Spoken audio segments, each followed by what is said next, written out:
You're doing work wrong. The pseudo-productivity approach is killing you inside. If you're a knowledge worker, this is why you're feeling the way you're feeling. Why is it that we can work all day and still feel so unproductive? My guest today is Cal Newport, a modern-day legend who has gone on to author a series of best-selling books on work, productivity, and focus, while also serving as a professor of computer science at Georgetown University. We said, let's use visible activity as a proxy for doing useful effort. So if I see you doing stuff, that's better than you not doing stuff. And if we need to be more productive, let's work longer hours. This is what I think started to burn people out.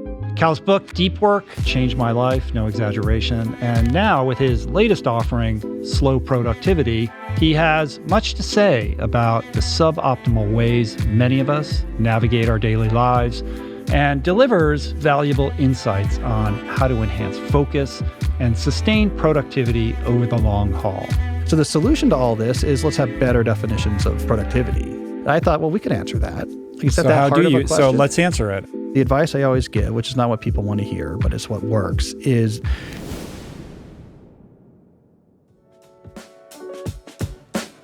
Today's episode is brought to you by the awesome organizations that make this show possible.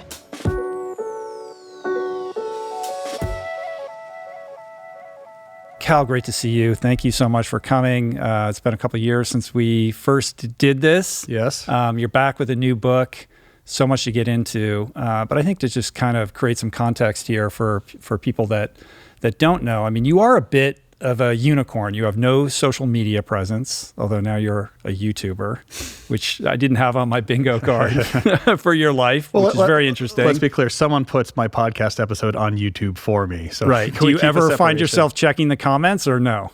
No. Yeah. No, that would be terrible. That would break my heart if you were doing that secretly.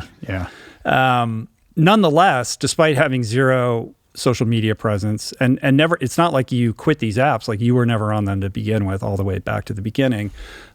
You have nonetheless become this really culturally significant person with reach and with impact and these perennially best-selling books in a way that contravenes everything one would think you would have to do to have a certain kind of cultural presence that sort of feels mandatory.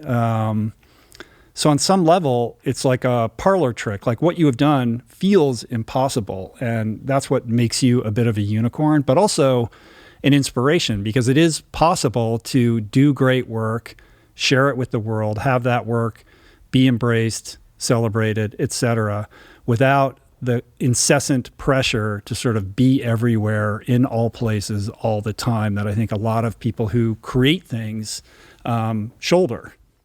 Yeah, I mean, it's an example of slow productivity, I suppose, right? I mean, my thing with books, for example, and it's not a complicated strategy, was try to write a book that I felt like forever people would want to tell other people about. And that's actually how most of my books have sold. I've never had a book, for example, be a breakout success right out the gate. I've never had a book that sat for months on the New York Times bestseller list. My best-selling book, Deep Work, has never been a bestseller. It came out. Is that true? It's true. It probably sells just as well today as it did at the beginning, though, I would imagine. It does. And it's sold 1.5 million copies at this point or something. Wow. Never been a bestseller. So I write books that I hope people will like enough that they'll tell other people about it, and it's all slow burn. And so I have book after book like this where I don't know what it feels like to have a really exciting, oh my God, I'm number one on the bestseller list for the next 3 months type of book launch. I don't know what that feels like. It's more 2 years later, hey, you know what? People are still kind of buying this book. It's all about the slow aggregations, which I guess is the opposite of our culture right now. Right. I mean, it really begs the question of how much we value those metrics. Yeah. Because hitting the bestseller list for a week only to quickly disappear is something that a lot of people can do. Can actually be gamed if you have money and time and a certain kind of strategy. It's another thing altogether to be a book that sells perennially, like your books have, and it feels wrong that there is, like, for you to say Deep Work was never a bestseller and has sold 1.5 million copies, like, that's not right. It is a bestseller, just not in the metrics that we, sort of deem to be laudable. And I think it helps that I got started in this early. I wrote my first book when I was 21 years old, which is a long time ago from now, unfortunately. So a lot of this world we have today about visibility online, this notion of being able to measure how many followers do I have, how much am I in the public conversation, none of that was really around. So when I came up doing this, all you really had to do, you could write the book, and then there was the publicity tour. So when the book comes out, you try to talk to as many people as you can, but that's a couple weeks. That was it. So it's the only lever I had to pull was, how do I make the book do something special? If it does, then it will eventually sell a lot. And if it doesn't, no matter what happens up front or how many followers you have, et cetera, it's not going to go anywhere. Sure, I get that. But as you've matured over the ages, social media did become a thing. And I wouldn't have judged you for saying, oh, wow, there's this whole other avenue to promote my work. I'm going to jump in on this and see where I can take it. Like, even if you were doing it late in the game, like I'm noticing what Mark Manson is doing now, and I feel like he's using social media in a really smart way and has really, grown his following, which I'm sure translates into book sales and helps to further the message that he's trying to put out in the world. So it wouldn't be surprising if you made a similar move. Yeah. So the decision to say, I'm a writer, this is what I do, I'm not going to be lured into this, into the wiles of this, sticky wicket, and I'm going to stay over here, requires a certain, like a deep sense of what your values are and what's important to you and where you want to place your time and your energy, and a level of discipline to avoid it, because it is so addictive, and all of the cultural incentives are luring you towards it, like a tractor beam into the USS Enterprise. Yeah, like a tractor beam that also makes you miserable. Yeah, I know. It pulls you in while making you unhappy at the same time. But that miserable thing, he's like, yeah, but it's like, it's that weird thing where it's like, yeah, it's making me miserable, but I can't resist it. That's why I don't get anywhere near that tractor beam. It's the way I think about it. Well, I call it like the spinning sign syndrome. Like, yes, I could sell more books probably if I was on some of these social media platforms. I could also sell more books if I had a spinning sign that had, the book's name on it by the interstate, right? So at some point you have to draw a line. Like, what do I want to do or not do, for example, to promote a book? Like, somewhere you're going to draw the line. Like, no one's going to be standing by the interstate spinning a sign that says, buy my book. So we draw the line somewhere. So the question is just where you draw it, and that's where the values come in. And so I drew it on the other side of social media because I didn't really want that in my life. I see what that can do. And so I said, that's fine. I'm doing stuff that I think is good, and I'm doing, good faith effort to promote it. And there's other things I could do that would help that I'm not doing because of the side effects. And podcasts are helpful for that. You can go on these podcasts, you can talk about your books, and you can do these media appearances, and then you can kind of retreat back home and start on the next one. That's the way. I mean, so here's the comparison I always think about in the world of writing. It's like my favorite comparison is Michael Crichton versus John Grisham. Because they're both doing the same type of books. They were both doing these mega best-selling genre books. They dealt with their careers completely differently. So Crichton, I found this interview from him right after he left medical school, right after the Autonomy strain, his first big hit book in his own name came out. And the interview, it's all about, here's all the things I can do now. I'm going to Hollywood. I want to write books. I want to write for television. I want to write movies. I want to direct movies. I want to direct television. I want to do all the things, right? That was his instinct. John Grisham has his first successful book, The Firm. He's like, this is great. I can quit my job. I don't have to be a lawyer anymore. I don't have to be in the state legislature anymore. I can move somewhere quiet. I can create a bunch of ball fields so for my son to play Little League on and be the Little League commissioner and write one book a year, and I promote it for 3 weeks and leave me alone outside of it. So there's different ways. The Grisham style of ambition resonated a little bit more with me.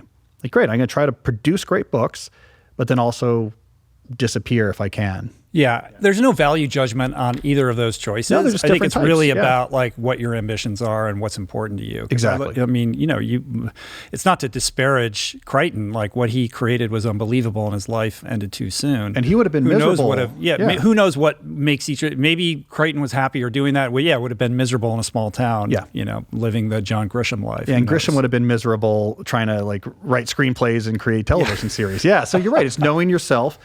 knowing your values. My own self, my own speed is I don't like having lack of autonomy over time. I don't like getting in the situations where my schedule is consistently full and out of my control and is day after day, that sort of Crichton style, let's grind it out and go after everything. That really doesn't resonate with me. I like the idea of work on something at your own pace. And you can't not work on it at all, but if you don't work on it tomorrow, no one will care. That's sort of my sweet spot. I feel betwixt in between. Like on a personal level, I completely share that. There's nothing better than when there's nothing on my calendar, and I always aspire to keep my calendar as sparse as possible. But perhaps somewhat like Crichton, like I have ambitions and I want to be fully expressed in the things that interest me. And I found myself in this situation where 11 years plus into the podcast has become something very different than what it started out as.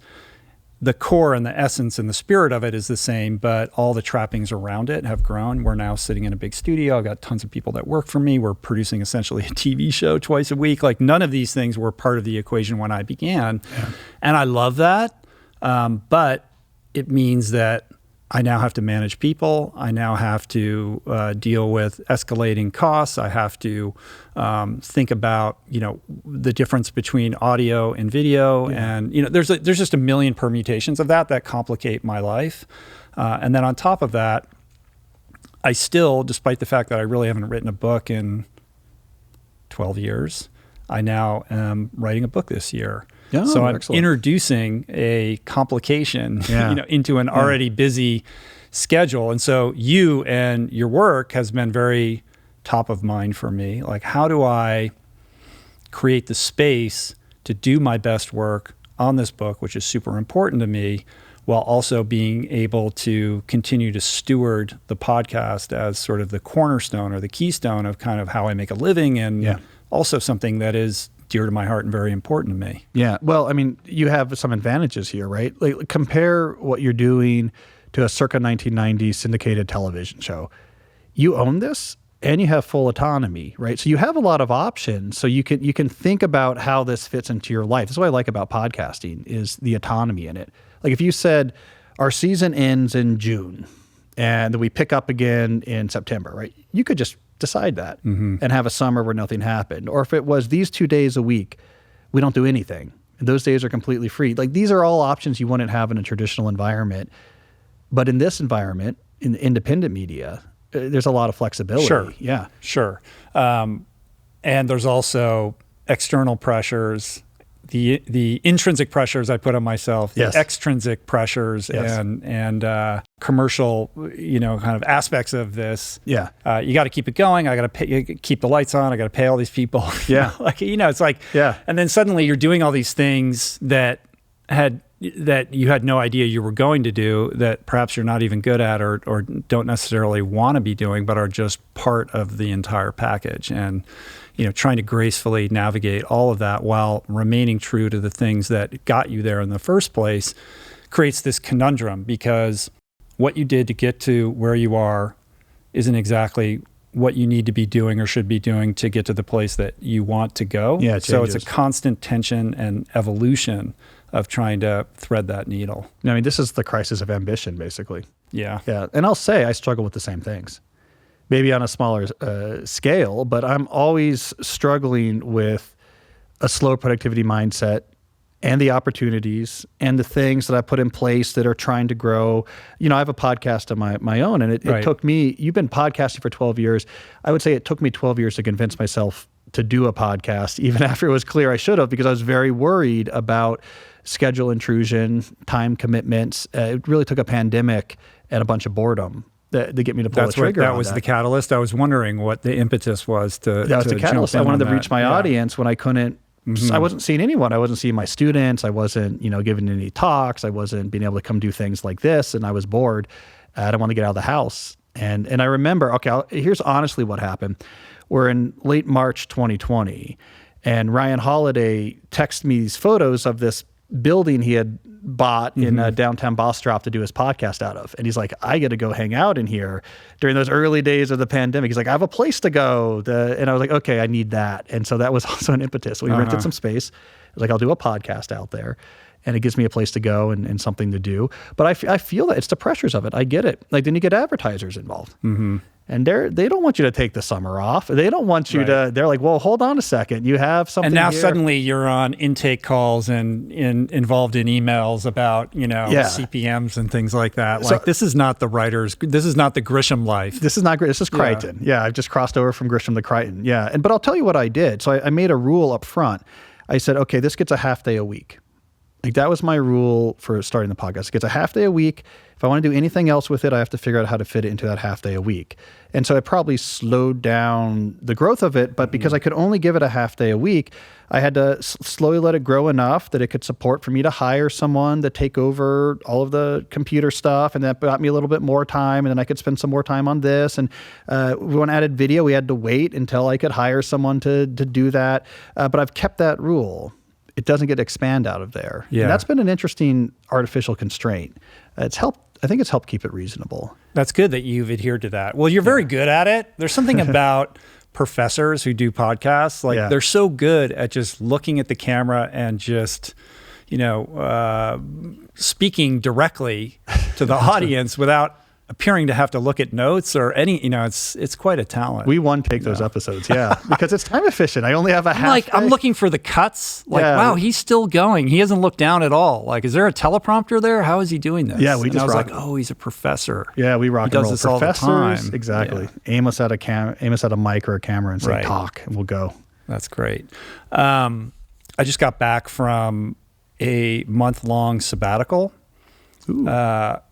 Which is a practice that I began 5 years ago when I was flirting with complete burnout and went begrudgingly away to try to detach, which was a very uncomfortable experience, but you're saying needed. After leaving law where you were very burnt out and then coming into this cure for the burnout, after a while you ended up back in a place again where you were It's a longer story. With burnout again.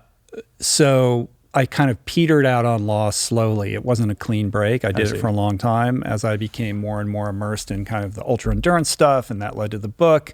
But we were financially very lean for a very long time. And when this podcast started to kick in and became a commercial enterprise, I became very devoted to protecting it and nurturing it and growing it on, using slow productivity rules, but maybe not in the healthiest way. And after, almost 10 years of doing it, like 8 or whatever, like I hadn't taken a break. And I think I was operating from a place of post-traumatic stress of like, I just can't be in that place of financial destitution. And I was really intent on building something that would be sustainable and successful and solid. To the point where it became difficult to take a break. But I did, and it was transformative, and now I build it into every year. So every year I take a month off. So I just got back like a week ago. And I would say that this break, I was the most unplugged, off devices, kind of detached from work that I've ever been. And I realize that it's an incredible luxury to be able to do that. But reflecting on that experience and how it informs how I prioritize my time and attention going forward has been something that, I owe you a debt of gratitude for the work that you do, because, you've been very, very like inspirational to me in that regard. But I think it speaks to the dilemma of the modern day knowledge worker and your desire to kind of address this through the slow productivity book. So perhaps that's a way of like leaning into what the book is about and what this idea of slow productivity is and the kind of peril of the modern knowledge worker. Right. I mean, I think the plight of the modern knowledge worker is we don't have a good definition of productivity. So we think we do, right? I mean, it's someone like, I know what it means to be productive or not productive, but we don't actually have a great definition in knowledge work of what that means, because knowledge work is not well set up for the classical definitions of what it means to be productive, right? So in a factory, I can measure Model Ts produced per labor hour input. and it's a number, right? And then if you change something about how you build the Model Ts and that number goes up, you say this way is better, this is more productive. That came out of agriculture. Bushels yielded per acre of land. If you planted your crops a different way and that number went up, you're like, oh, this is a better way of doing it. Knowledge work emerges as a major sector in mid-20th century, right? The term is coined 1959. How do we define productivity here? Well, those did not exactly apply anymore because individual knowledge workers weren't producing one thing. They were doing many things. And maybe what I'm doing is different than what you are doing. And these are the projects I happen to have taken on. You've taken on these projects. The systems by which we were doing our work also are no longer transparent. So in knowledge work, how you organize yourself or manage your work is personal, which is a big change actually in the history of economic activity, but it's personal productivity. So there's nothing to even improve in an obvious way. So we couldn't use standard definitions of productivity. So what do we do instead? We said, let's use visible activity as a proxy for doing useful effort. Which is just a veneer of productivity, the appearance of productivity, the pseudo-productivity. Pseudo-productivity. That you talk about. Exactly, right. So like at least we'll do this. So if I see you doing stuff, that's better than you not doing stuff. And if we need to be more productive, let's work longer hours. Come in early, stay late. That's what we had as our definition of productivity. Now, I'm a technocritic, right? I'm a computer scientist. So I'm always interested in how technology interacts with these social economic systems. My contention is this really went off the rails when we had the front office IT revolution. So now we have computers and we have networks and we have laptops and then we get wireless internet. Now suddenly you can demonstrate visible activity at any point, wherever you are. The fine-grainedness of these demonstrations is much smaller, right? It's now not just I see you in your office. It's I have to actually be answering specific messages, and work can follow you wherever you go. Also, the low-friction nature of digital communications made potential work really skyrocket. So workload per worker really went up because it was just much easier now for things to be put on your plate. If I can just send you an email like, hey, can you handle this? That's much lower friction, much less social capital cost than having to actually come to your office and ask you to do something. So workloads also spiraled. Pseudo-productivity did not play well in that environment. So if I could demonstrate busyness at any point in my life and there was a never-ending queue of work, this was going to create a crisis. Because now every moment at the office or not, at home office, not in the home office, on the soccer field, wherever you are, you're constantly now in the psychological battle, internally speaking, between do I demonstrate more productivity or not? This is what I think started to burn people out. It's what began to create a burnout crisis in knowledge work that you really don't see pick up until the early 2000s, right? If you look at time management books from the 1990s. Look at, First Things First by Stephen Covey. All optimism. All figure out your values and you can carefully plan your day to actualize all of your best interests. Like rah, very positive. You get to 2004, David Allen's Getting Things Done. And now it's how do we even find like some moments of Zen-like peace among the onslaught? Everything is gone except for how do we survive the onslaught? So by the 2000s, digital technology was cracking pseudo-productivity. And so I think this is what began to rapidly burn out knowledge workers, that combination. And didn't necessarily translate into actual productivity or moving the ball forward on whatever the mission of the job or the corporation is. Well, I think it made it more apparent because you began to get, once you had these tools, these absurd situations. Like early in the pandemic, for example, a lot of people found themselves in a situation where they had 8 hours of Zoom. Right, Zoom after Zoom after Zoom after Zoom. The entire day was spent talking about work with no time actually spent to do work. Not actually doing any work. Which is so absurd that it's like a Kafka play or something. Like this is some metaphor for the nihilistic reality of life, but it was what people were actually doing. So it became hard to ignore. And that's why I think the pandemic was the tipping point finally for a lot of people. A lot of knowledge workers, it got so absurd and overloaded, so much time spent talking about work, so little time actually doing work, that people began looking in the mirror and saying, what am I even doing here? Yeah, the idea that this membrane that separates work from home was initially permeable seemed like a good thing until it became so permeable as to be non-existent whatsoever, where there's no boundary or distinction or differentiation between when you're working and when you're not. And then you layer on top of that this expectation of always being available, with the expectation that you are going to immediately respond to everything that's incoming. And it's not just email. It's email, it's Slack, it's DMs, it's LinkedIn. It's, the number of inputs that people have and ways in which people can get in touch with you is overwhelming. So even yesterday, I came into the studio. I was like, I'm going to get ready to talk to Cal. I've been away for a while. I should probably check in on the, the inbox. Checked email, checked DM, checked my WhatsApp, responded to a whole bunch of texts. And by the time I was done with that, it starts over again because there's a whole new tranche of replies to then get into. And then I looked up and I got to the studio at, 8:30 or something like that. It was 3:00. Yeah. It was like I hadn't even begun to wrap my head around like what I wanted to talk to you about yet. Yeah, what did you create? It's insanity. Yeah, and what then did you build? You spend your whole day in defense mode.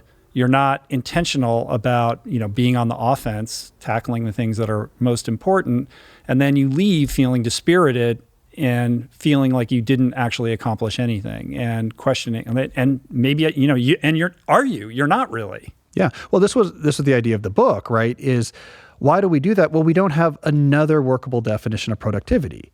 So for a lot of people, it's like, this is all I had. This is all my organization recognizes is activity, right? And this is the way you're active in 2024 is you're on email, you're doing this chat. I don't know what else if I'm not doing this, then how does anyone know I'm doing productive work?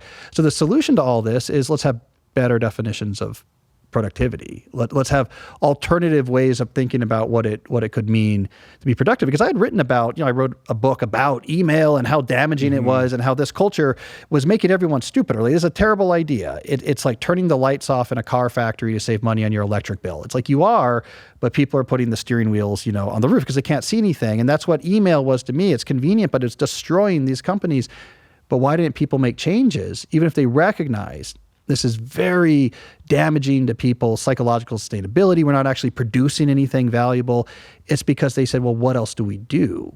Like, how else do I know if my, employees are working? Like, what would productivity mean if it's not accessibility? And I thought, well, we could answer that. Like, is that hard of a question? So let's answer it.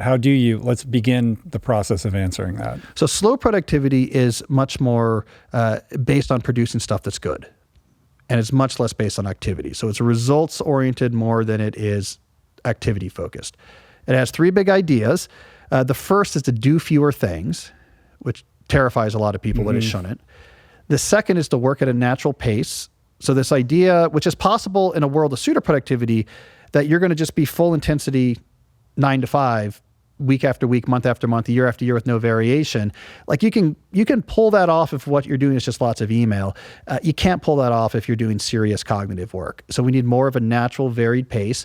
And then finally, obsess over quality. So counterbalance that or support that with an obsession over the quality of what you produce. I think that combination is engineered to be much more sustainable. It matches the human condition much better. So you can pursue that definition of productivity without, by default, burning out. And I think it's actually effective. It's going to produce a lot of valuable things, and your company, your career, these things are going to do well. I want to get into each of the three, but I think before we do that, it should be pointed out that to engage with those three tenets requires at least some agency in your job, or a person at the top who understands this and is trying to create that culture beneath him or her. So I tried to design the ideas in this book that if you're a knowledge worker, even with no buy-in, you can still act to some degree in all three principles. Like this was the lesson I learned with my last book, which was much more organized on what can organizations do. In this case, to cure the email problem. Turns out organizations just aren't willing to do it. Or if they're willing to do it, it's too complicated, it's too hard. And so what I'm really focusing on here is how can we put these ideas into play, even if you have to do it without the direct consent or blessing of someone above you. So how does that work if your boss has a different expectation? So that's what we get into. Like, okay, can we get concrete? So, all right. So early on, principle number one, do fewer things, right? I mean, what that actually means is do fewer things at once. So my argument is if you have fewer things on your plate at any one time, from a mental health perspective, it's way more sustainable. You get rid of that deranging effect of just all I'm doing is talking about work. It also actually increases the rate at which things are finished. Because the issue with having too many things on your plate at the same time is that each of your commitments brings with it its own administrative overhead. So everything you've agreed to has its own little overhead tax, like emails you have to send about it or meetings you have to go to. So if you have too many things on your plate at once, you say yes too many times, you now have a huge pile of this overhead tax coming to every day. So more and more of your day is spent servicing the things in your list without actually working on it. This not only takes up direct time, it also fragments your day more and more. So your ability to actually make uninterrupted progress, that also begins to degrade. So now the pace at which you're able to finish anything slows down. So yes, you said yes to more things, but the rate at which anything is getting done is actually slower. So if you can somehow bootstrap your way, and I have ideas about how to do this, but bootstrap your way into taking on fewer things at once, pretty soon you're going to be rewarded for this. Because not only does it make your life better, but your boss or whoever, your clients will be like, hey, look at this. We're getting things done. This is great. You're a rainmaker over here. And so if you can bootstrap that, it's actually going to be pretty easy to keep going because you're going to be better at what you do. What would be an example of how you would bootstrap that? You said you had some ideas about how it, like in a very concrete context. Yeah. So okay, this started as a thought experiment actually, but people are trying it. So I'm now proposing this as an actual thing to do. Imagine you have a shared document. At the top, all right, here's the projects I'm currently working on, like actively making progress, then dividing line. Here's the queue of projects that I'm going to work on next in the order I'm going to work on them. So now someone comes to you and says, hey, I need you to work on, the Johnson memo. And you say, great, just here's my shared work document, just, throw it on there, make sure I pointers to anything I need to know, or if you want me to follow up with you, just let me know to do that. Now they have to confront the reality of your workload. And they say, Rich is working on these 3 things. There's 7 other things in this queue, and a couple things are going to happen there. Either A, they're going to say, actually, you know what, never mind, because, actually you have a lot going on. It's not some vague sense of you saying I'm busy. I can see what you're doing. Or their expectations will be reset. Okay, if I give this to you, it might be a month till I hear back because I can see what this whole queue is. And it allows people to understand you're only actively working on a few things at a time.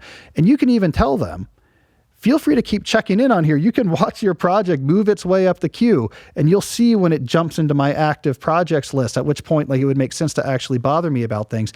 This was supposed to be a thought experiment because it's a little bit contrived, right?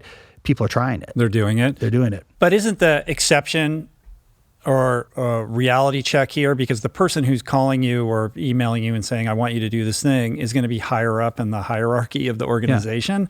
And they're going to say, they may look at that and they say, okay, but I need you to stop what you're doing and do my thing first. It takes priority because they're answering to somebody else, and all they care about is making sure that the thing gets done so that they can report to the person above them. Yeah. So in this thought experiment, you say, okay, you add it to the top, you bump something out, and you tell that person, you got to talk to the other person that I'm supposed to be doing this thing thing for. Yours got bumped out, but it's at the top of the list. It'll go back in. So who actually does this very successfully is software developers. So they figured out a long time ago, okay, it doesn't work well to have all of these different features and stuff we need to add to a product just existing on various people's plates. Hey, also add this feature, also add this feature, also add this feature. The idea of the stack. Yeah, that does not work. And so what do software developers tend to do instead? These agile methodologies that all seem to share a similar workload distribution strategy, which is we will collect the stuff that needs to be done as a team centrally, not assigned to anyone yet, but not lost either. Here it is. We have it as index cards on a bulletin board. These are all things that need to be done. And if someone comes up with something else that needs to be done, let's get it right up there so we won't forget it. Over here, we can have a column for each of our developers. We put what they're working on in their column. And as soon as they're done with it, we'll move that thing to done, and we can pull something new onto their plate, and then they'll work on that thing until it's done. So it gives the people who are coming up with the ideas. So someone calls the development team from the marketing, whatever department, hey, our clients really want this, get this in our program. They can know their work they're requesting did not disappear. There it is. It's on the board. It's on the queue. They're going to make a decision every time someone frees up a slot, but it's pull, not push. I pull something new onto my plate when I'm ready, not you push everything onto my plate and then I have to somehow deal with it. It works fantastically well for software development. I think we should explicitly be doing this in more knowledge work jobs. I'm talking literally index cards on a thing. Here's the one thing I'm working on. We're probably not going to get there anytime soon, but you can internally more or less simulate this by saying, here's what I'm working on. So if you don't want to create that document, which is, look, you got to have the right type of boss to get away from that. You can also do this more internally. So you can say, okay, when someone asks me to do something, I find a time on my calendar to do it. I have to go and find and protect the time, right? It's not only a time management tactic. You know you'll have time for it when the time comes. It's a reality check on your schedule. And you can earn a reputation pretty quickly as I'm very careful about my time. Like, okay, we know that about Cal. He's very careful about his time. We ask him to do something. Instead of giving the immediate yes or no, so instead of saying yes or no in the room, you say, yeah, great. Let me go do, I keep very careful track of my time. Let me go find where the time would be for this. And I'll get back to you as soon as I do that and let you know like when this might be able to fit. Then you go and you do that. You get back to them later and you might be able to realistically say, if I don't move something else, the next time I can find 15 hours, it's going to be, 6 weeks from now. You earned the right to do this if people trust that, yeah, he's organized by his time. He's not lying, he's right. not, and you have more leeway in the trust that. piece is important because there's probably people who are trying to dodge work or just trying to do the least amount, that they're going to be required to. But I think that you got to shift. Central kind of portal of shared information through a document or whatever else gives people the ability to see everything as it actually is, and also obviates a lot of asynchronous communication around it because you can just look at that and there's no need for emailing back and forth about schedules, et cetera. Yeah, I mean, the asynchronous communication is the killer, not the idea of asynchronous communication, but volume of it. So this is why if you're only working on a small number of things, those things will generate emails and you'll have to do the back and forth email dance. But if you have 3 projects, that's a lot less back and forth emails than 13 that you're actively working on. And it's the pile up of that asynchronous communication that really becomes the killer because now you're just constantly servicing ongoing conversations. Who needs a cup holder when you have a CAMELBAK? And I have white seats. It's not going to spill. We're brought to you today by a brand new sponsor, CAMELBAK. So much more than just those hydration backpacks we love. Coming in hot with a gorgeous line of super functional, beautifully designed, vacuum-insulated drinkware. They will not leak. For all of us who enjoy our beverages on the fly, for all of us who are fed up with hot stuff not staying hot, cold stuff getting warm, and that lid that you were absolutely sure was sealed just pops off. Problems no longer, courtesy of the legends at CAMELBAK who get it and deliver. Basically, they have sizes, colors, shapes, essentials for every occasion and all your beverage needs. Go to CAMELBAK.com, sign up with your email, and use my code RICHROLL for 20% off your entire purchase at checkout. Or you can click the link in the description below. For people like yourself and myself, the idea of doing fewer things means learning how to say no. And the more successful you get, the more sexy and fun and cool all those things are that you have to say no to, which really requires you to like flex those muscles and be really clear about what it is that you're doing and what you're willing to sacrifice to, make that thing that you're trying to make. I think that's why it helps to deal with the reality of your time and less a value judgment just on the individual request, right? So, I think the way we think about yes and no is certain categories of things I say yes to, certain categories I say no to. And where we get in trouble is when the things in the category I say yes to come in faster than we can handle, right? So then those heuristics fall apart. So that's why dealing with actual time, I think, is important. How much time do I actually have available? The other thing that works well with what I call it temporarily good yeses. So yeses that you'll say yes to a little bit, but you can't say yes to everything, is quotas. For this type of thing, I do 4 of them a quarter. For this type of thing, I do it once a year, right? You have these quotas of how many you do. So you're still doing these things that you think are important, but on your terms, right? So I only do 4 of these. And so once you've already done 4, you say, yeah, sorry, I do some of these, but I have a quota per quarter. I already hit my quarter. So my quota this quarter, so I can't do any more now, but maybe next quarter. It's like how I deal with peer reviews as an academic.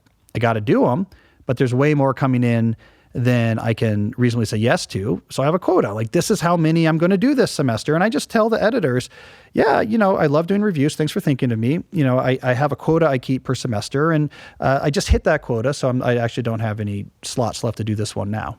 That's a great idea. I love that. I'm going to definitely put that to use.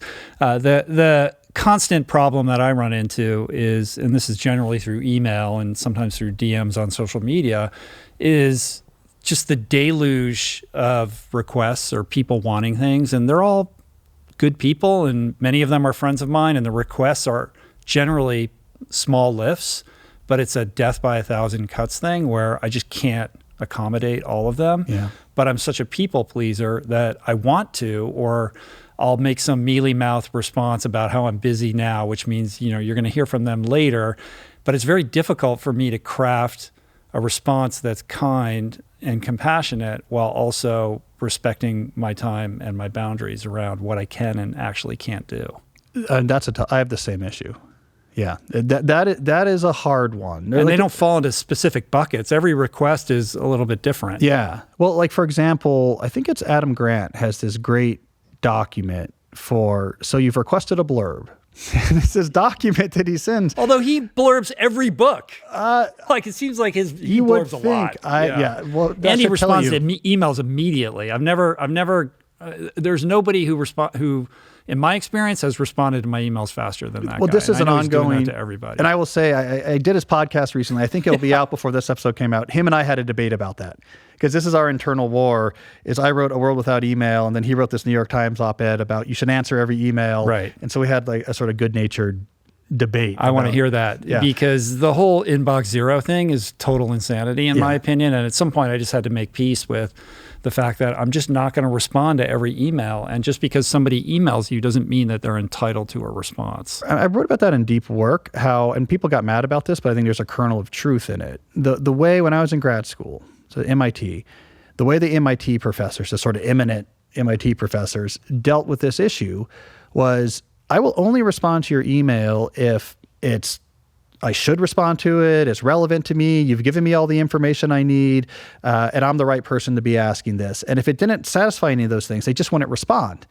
And then the students would learn, either I need to rethink this through and maybe provide more information, or maybe this is not the right person to ask about. And that system actually worked out pretty well. And then people got mad and said, you should answer people and this is being whatever. But I think that spirit can exist of not every email deserves, if not an answer, not every email deserves that you actually fulfill what's being requested. That just because it came in, but I agree, it's the asymmetry of the situation. I mean, for the person sending you that message, it's 20 seconds. Mm-hmm. Like, this would be great, if Rich did this. Sure. And fulfilling the request might take a half an hour, 15 minutes, an hour. Yeah. But those things add up is the problem. Do you get hey, can't we just hop on a call? Emails? Well, that's a non-starter.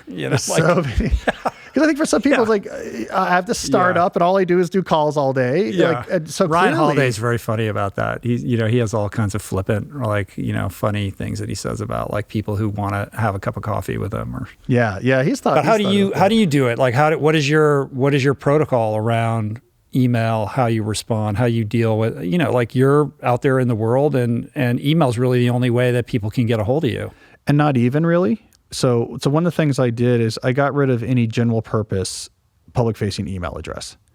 So like on your website, there's no contact email. There's emails for various things, right? So it's like, you speaking, rights, whatever. Like, here's various people to write to. And I have an email, this is critical for me, called interesting@calnewport.com. I say, if you have like a link or a book or something you think I might like, send it there. But I'm very clear. I say, But then people abuse that, I'm sure. Yeah, right? but I say, here's the key. I have a sentence right under it. I try to read these, but I can't respond to any. And it just resets expectation. Yeah, and people still try to like ask questions, but they know they're fishing because the expectation was set clear. I'm not going to respond to these. I try to read them. Thank you for sending me stuff I love. I find a lot of cool links this way, but I can't actually respond to those. And so I don't. And I don't think people mind so much because the expectation was set clear. The harder is people I kind of know or I've met before in some orbits. That is much more difficult. And there I've had to just fall down to the compassionate hard no. I don't know, you've probably found the same thing. The no has to be chiseled into the 10 Commandments clear. You can't give any wiggle room. It has to be like, I cannot do this, but then surrounded by a lot of niceness. But none of the niceness that gives wiggle room to like, well, maybe I could do this. I'll check in with you later on this. But I hate it too. I don't know. You probably feel the same way. I do. It doesn't feel good. It doesn't feel good to not respond. It doesn't feel good to say no. I know. Can't you just come like to my company would love that? Can't you just come and Zoom? Yeah. Okay. I hear you. Talk about like narrow problems. These are high class problems. It's like, cry me a river. Yeah. The second idea of working at a natural pace is on some level obvious. Like if you want to sustain your output over the long haul, you're going to have to do it in a sustainable way. Yeah. There was a line that I had in Finding Ultra. My coach, when I was training for these ultra endurance races, would say to me, the prize doesn't go to the fastest person, it goes to the person who slows down the least. So what does it mean to not slow down? And what are you doing in the process of not slowing down? And I think for me, the challenge, or like where I feel confronted in that, is the kind of dopamine addict inside of me that likes to go all in on things and blot out the world and just grind it until you feel like you're going to collapse. Short of that, feeling like you didn't give it your best effort. When in truth, the best way is to deal with things in little chunks, like the way Ryan Holiday writes books, where he's always just kind of doing it. It is a natural pace, and he's ultimately churning out book after book after book, similar to you. But that's a more uncomfortable space for me to embrace than I need to make the whole world go away so I can focus on this one thing to do my best work. Yeah, this is why I took inspiration from looking at people who were doing just the absolute most impressive world-changing results. I was like, let's look at the extremes. I'm talking Newton, Galileo, Marie Curie, or even more recently, like Lin-Manuel Miranda. It said, what pace did they work at? And the thing you come back to again and again is highly variable. They took their time. None of them just sat down and pounded away and then had In the Heights, or sat down and pounded away and had the Principia. It took a long time with variations in intensity. I'm working on it, I'm not, I'm working on it, I'm not, steadily coming back to it. And more importantly than just coming back to it, when they're working on it, taking really high quality swings.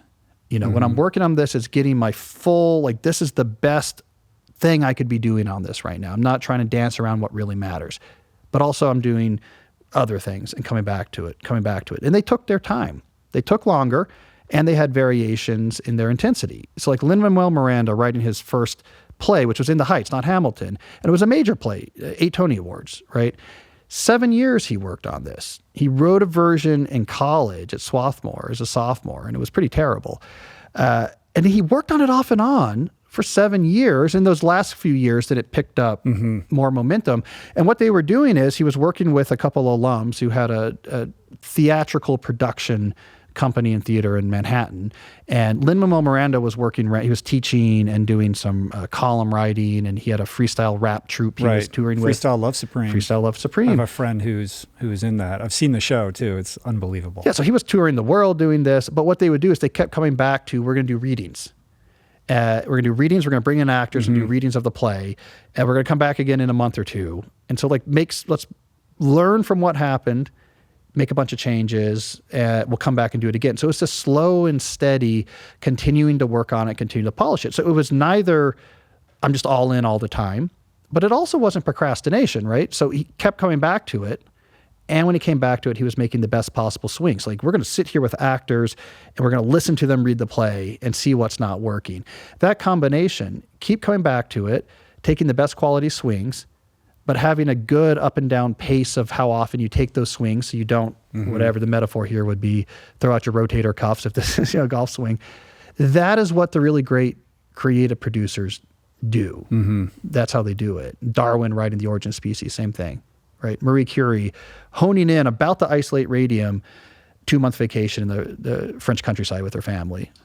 She came back to it after that. Come back to it, take breaks, come back to it. The reason the Lin-Manuel Miranda example is so powerful is that he is a modern age figure. So we can point to Greek philosophers, the OG knowledge workers, you know, where it was just, there was a lot of time and there wasn't as many distractions as we have today, where you could stare at the stars and, pontificate, big ideas for hours and hours at a time. Our world doesn't necessarily function that way.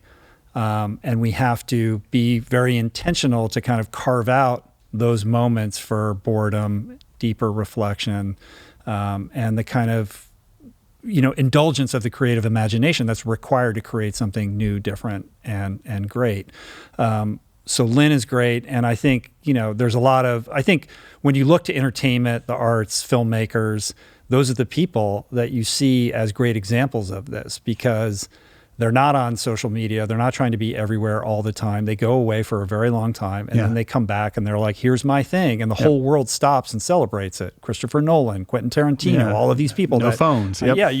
Like they're not tweeting and they're not making TikToks. Chris Nolan doesn't own he doesn't own a phone. Well, he's great. He doesn't use a phone. It's a rich man, poor man thing. He doesn't have a phone. I think he owns the house next door to his, where that's his office. Yeah. He works with his wife a lot. He's got his team of people, and he goes super deep, and it takes 5 years or whatever it does. Right. He employs a lot of people with phones. I guess that's I'm sure. It's like it's the rich guy thing where there's somebody else makes the call for you. I don't think he has an email address either. He doesn't email. Yeah, and Quentin Tarantino I think also doesn't do email. But Nolan, though, it's more symbolic, right? So it's not he literally doesn't have a phone, but he has an assistant who does.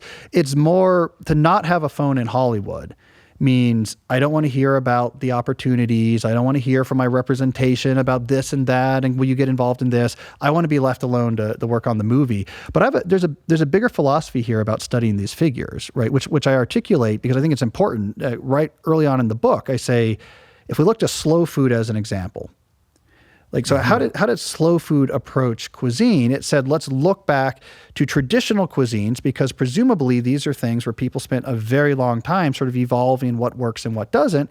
So if we want a cuisine that is going to be more meaningful and sustainable than fast food, let's look back to the past. And there's a lot of good ideas that have been evolved there. So I said, can we do that with productivity? I said, well, knowledge work is new. It started in the mid 20th century at any large scale. What is traditional cuisine in this context? I said, well, there's traditional knowledge workers, people who worked with their minds for a living. Their circumstances were super different, like you're pointing out. They were, Newton or Marie Curie or even Lin-Manuel Miranda. That's very different than someone who works in an office. But it's also an advantage of looking at them, because what they had was a huge amount of flexibility to experiment with what works and what doesn't. So it's like, if we want to see a natural experiment on what's the absolute best way to create valuable things with your minds, these are the people you want to start with, because you'll get the principles out of it. Work at a natural pace. Don't have too many things on your plate at the same time. Then we have to do the hard work of how do we adapt that to a job where I have a computer and an email address, and I'm not a playwright, and I'm not living in 17th century England, but I think we can do that. So that's the way I approach a lot of the ideas in slow productivity. Isolate the principles discovered by people who had all of the advantage in the world to just explore and figure out what works. And then say, can we get that same idea into modern knowledge work? So taking a longer time for Lin-Manuel Miranda might be, I spent 7 years working on this play, and I just keep coming back to it once every couple of months. In the office context, what it might mean is take your initial timeline you come up with when you're thinking about how long is it going to take me to do this project, and double it, because you're probably being way too optimistic about it and you want to give yourself more breathing room. It might mean let's be careful about how we schedule projects, so some times of years have more than others. So our intensity can go up and down. And during the periods where we have less projects, don't fill the space. Let that be a less intensity period, because we want variations in intensity. We can't actually go to the French countryside like Marie Curie or go to Lake George like Georgia O'Keeffe, but we can learn the principle. Have variations in seasonality, right? And so we can adapt. We should study the traditional knowledge workers, not because we can replicate their exact approach to work, because of course that doesn't exist anymore, but we can learn principles from it. And they're the right people to study for these principles, because unlike modern knowledge workers, they had a lot of flexibility to try to figure out, well, should I do this? Should I work hard or not? Should I go intense and take a full break, or should I go up and down? They experimented with all this. There's a lot of wisdom there. The hard part's adapting it to our modern jobs. But that's what I've been doing for a while, trying to figure out how to deal with these jobs. But fundamentally, it's a mind shift from this idea where we over-index on what we think we can accomplish in a period of, let's say, a year. And we wildly under-index or underappreciate what we can accomplish in a decade. And all I have is my own experience, but when I reflect back on it, anything worthwhile that I've done took 10 years. Flat out, period. And as an ultra-endurance athlete, I'm all about like the long run, like anything great requires this massive foundation that takes a long time to build. You do it quietly and anonymously, brick by brick. Nobody's watching. There's nothing sexy about it. It's very easy to just go a day and not do it and no one will care. But it's absolutely required if you're going to build a pyramid that's going to be stable and move you in the direction you want to go. But that butts up against a culture that prioritizes, the hack and the kind of overnight success story that gets kind of imprinted on our brains through scrolling on social media, and the way that success stories are spun in news stories to make it look like they all happened pretty quickly, when in truth, almost none of them have. And so it's a lot harder to sell your version of the story, which is it's hard work. It's going to take a long time. It's worth it. Here's how you can do it, but you're going to have to slow down. You're going to have to ignore all of these things. You're going to have to resist all of the incentives that are pulling you in a certain direction and stand firm on a different plot of, turf. And that's going to meet resistance from people around you as well. Like it's a big ask. And it's not sexy in comparison to the guy who's saying you can lose all this weight in a quick period of time. You can run a marathon on only 3 hours of training a week, or whatever it is that kind of our internet and our culture traffics best in. Well, I mean, yes, I think that's true. I think that's my story too, right? I mean, the way I see my story is in college, I said, here's what I want to do. I want to do computer science and write. And I'm going to go all in on that. And it was a decade of, without really any accolades to show for it, just doing computer science as a grad student and a postdoc and writing books. My initial books, I signed my first book deal when I was just turned 21 years old. Paperback originals, student study advice guides, right? That's the only book I could get deals for because I was 21 years old. But each of those books I made intentionally more complicated than the last one to try to test out and develop new writing skills I didn't have before. So the first one was very simple. It was rules, 2 pages per rules. Then a more complicated chapter book. And then my third book, again, a student advice book. But now I'm writing it like a Malcolm Gladwell book because I wanted to practice doing more of contrarianism, idea writing, and journalism. It took a decade, right? I didn't do any social media. I wasn't out there trying to get quick attention for what I was doing. I didn't parlay my student books. There wasn't a lot of people writing these. I didn't parlay this into, here's a study tutor business. I had friends who did this. I'm going to hire a bunch of tutors and use my brand and do a master class. Do a master class on it. Exactly. I didn't do any of that. An email funnel. Nothing. And people thought I was crazy. Like, what do you mean you're not on social media? What do you mean? But I was trying to hone craft. And I said early on, I was like, I want to be like a successful professor. And I was like, I want to write my 2 specific things was these big idea hardcover books that I read as like a teenager. I want to write those, and I want to write for the New Yorker. Like these were the things I wanted to do. 10 years. So I start that 21 years old. My first hardcover idea book comes out when I turn 30. And I get hired as a professor when I'm 30. So like 10 years before either of those paths generated anything that the outside world was at all impressed by. Because before that, it was you're a student and you wrote like how to study something. Like, is this like a real book? Like, what's going on? 10 years before anything happened that would all catch the attention of the world. Then you have to add another, 9 years onto that to get to, I start writing for the New Yorker and get my first New York Times bestseller, right? You got to get from, so. And how old are you now? 40? 41? 41. Yeah. So young. Yeah. That's a lot. But I think I started early. The thing that's important to understand is that you had a clarity on what you wanted to do and who you wanted to be. Yeah. That was pretty firm and sketched out. I think that's unusual for a young person to know exactly what they want to do. And as a result, we are living our lives more reactively than intentionally. We're kind of bouncing around from job to job. And I think, Stephen Pressfield would say, go out and have a million odd jobs, because how else are you going to figure out, who you want to be unless you see the world and meet all different kinds of people. Yeah. And if you want to be a writer, all of that is going to be material for what you write later. That's a very different kind of picture of a path to pursue. But I think the more common story is the person who's like, well, maybe I want to do this, but I'm not sure, but I need to pay my rent. Well, right. So, I mean, the advice here that early on that really carried me through a lot of that period was that Steve Martin, Born Standing Up, where he had a quote, and it wasn't actually in his memoir, but in the publicity he was doing surrounding that memoir. And he had this quote on the Charlie Rose show where he said, people are always asking me, how do I break out in the entertainment industry? How do I do what you do? So do I have to get the right agent, or where do I need to live? Like, what's the right club? And Martin said, the advice I always give, which is not what people want to hear, but it's what works, is be so good they can't ignore you.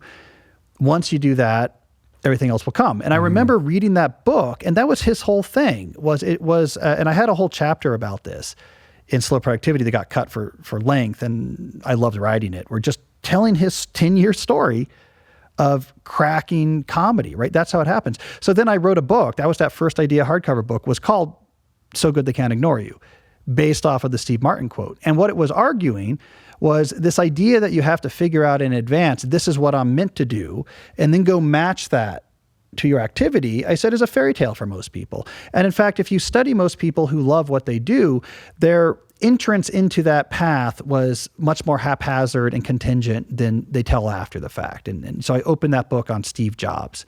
And Steve Jobs, later in his life, talking at Stanford, saying what was interpreted as him saying, you got to follow your dreams. That was the headline in the Stanford paper that was summarizing that. But it's not what he did, right? He stumbled backwards in the Apple computer. That was not where his passion and deep interest lay. So what really matters is doing something really well. And so even if you don't have some vision of this is what I want to be doing for sure, I know that for a fact, you're always better off, or almost always better off, focusing on like, well, what's something right now I'm trying to do better than anyone I know?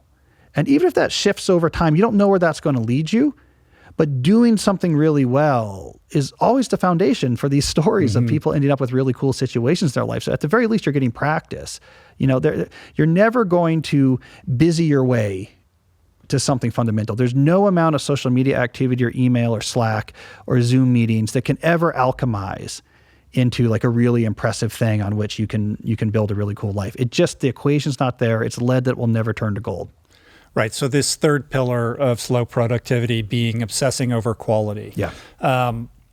What's interesting about that, and I'm fully bought in on this, I believe this, again, back to incentives and kind of the way the internet operates, it gives the rewards, at least in the short term, not to something of the highest caliber or quality, but to the thing that is configured perfectly for the algorithm to amplify it, right? Yeah. Which is at odds or orthogonal to quality. And I believe that, like, just use the podcast, for example. Like, if I want this podcast to grow, I have a choice. I can start trying to create thumbnails and titles that are going to catch that algorithm. And to some extent, you do have to play that. You got to like do a little bit of that. And you're on YouTube. I don't know what your relationship with that is. It's a whole thing. Yeah. I try to do it in a way where I can sleep at night. Yeah. But ultimately, the real lever is the quality of the work that you're doing. How can I have the best conversation? How can I find the best guests that I can and engage them to the best of my abilities to produce something meaningful and helpful that for the audience that will stand the test of time and be something evergreen that will be enjoyed by, people all over the world. Well, and that's it's a long play. Like, it's not going to translate immediately into views or subscribers or anything like that. But, I want to be proud of the work, and it really is about craft for me.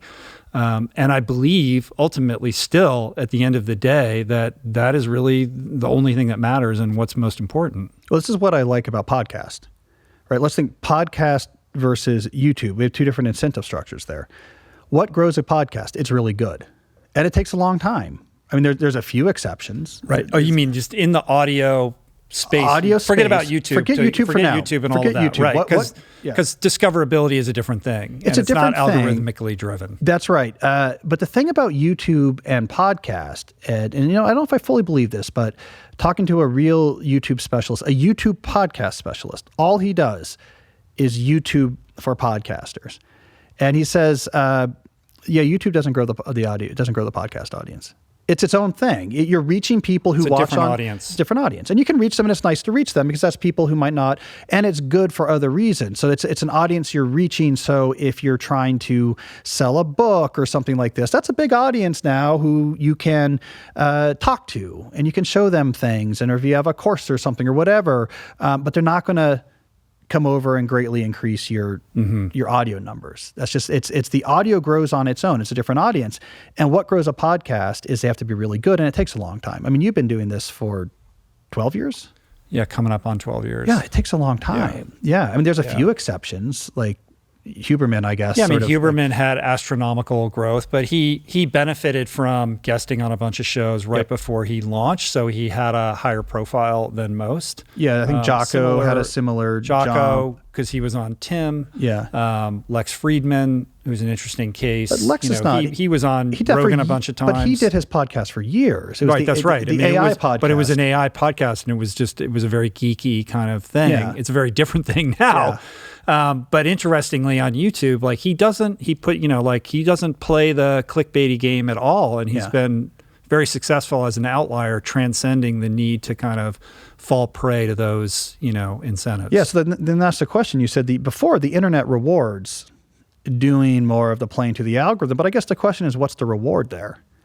The reward is actually in this sort of fake denomination of the platform. We'll give you more subscribers. And then you can point to that number and be like, yay, my subscribers are higher or something like that. It's not a real reward, though. No, you're just chasing a shadow. Chasing a shadow, yeah. So I'll dispute the premise that what we're chasing in that social game is real rewards. I mean, occasionally it is, but I also think these platforms are very, very good at grabbing the outliers that create relatively quickly huge financial success from having a big followership purely in a social domain.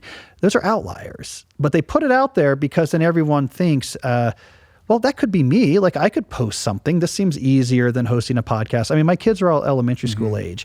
Elementary school age kids, what do they want to do? Is they want to be YouTubers because they can imagine doing it. They're like, oh, I can imagine doing it. It's just talking. And some of them make a lot of money, right? So you sort of have this illusion in a way that people didn't have about book writing, for example. Like They sort of understood it's hard to write a book. It's hard to sell a book. It's hard to get someone to convince you to write a book.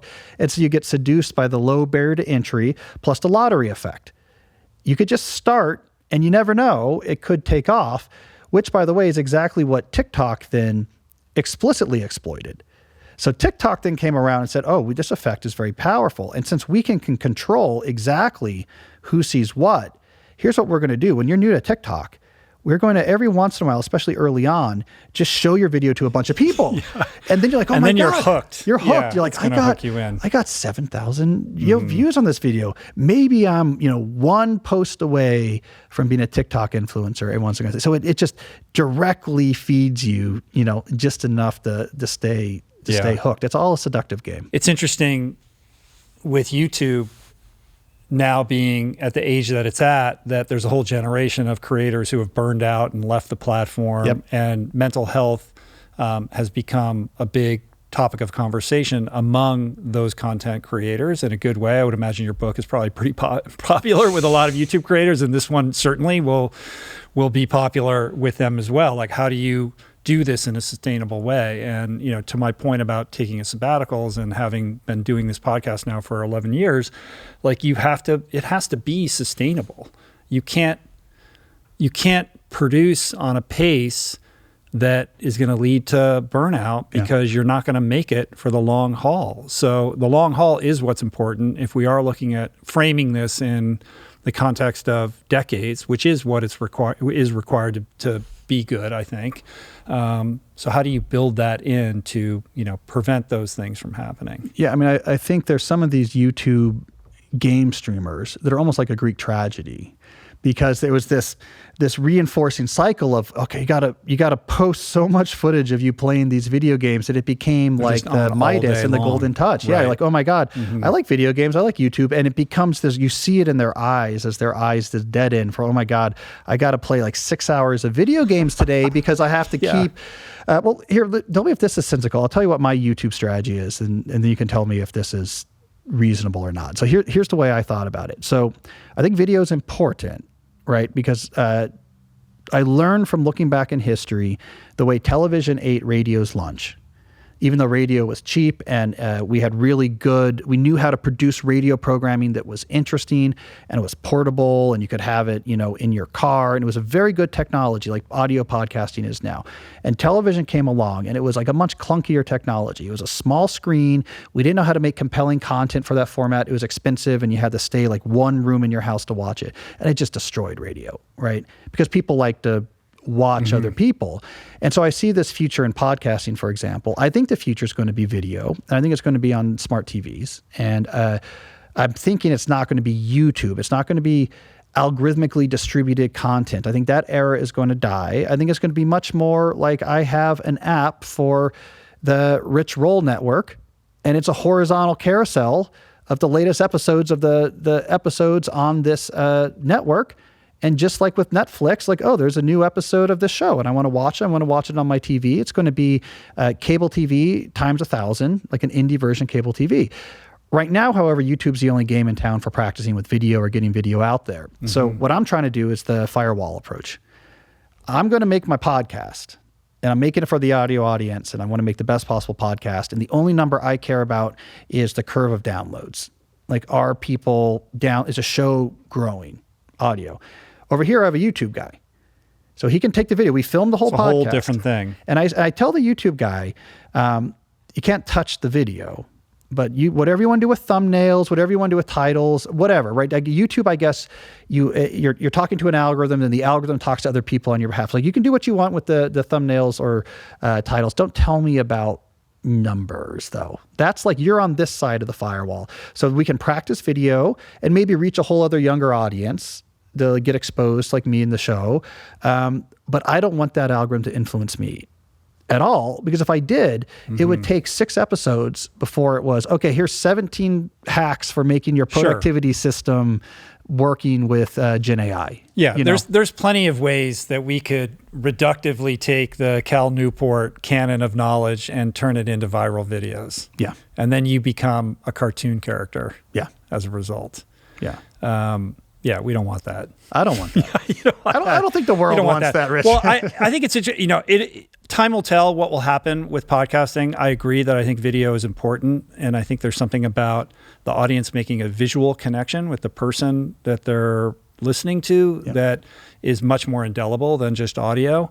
Although the real advantage of podcasting is it's the one form of medium that you can take with you and do something else while you're enjoying it. Like, I actually don't watch other podcasts on video. All of my podcast consumption is audio only, but I'm aware that smart television consumption of YouTube and podcasting is skyrocketing, and it's growing really quickly.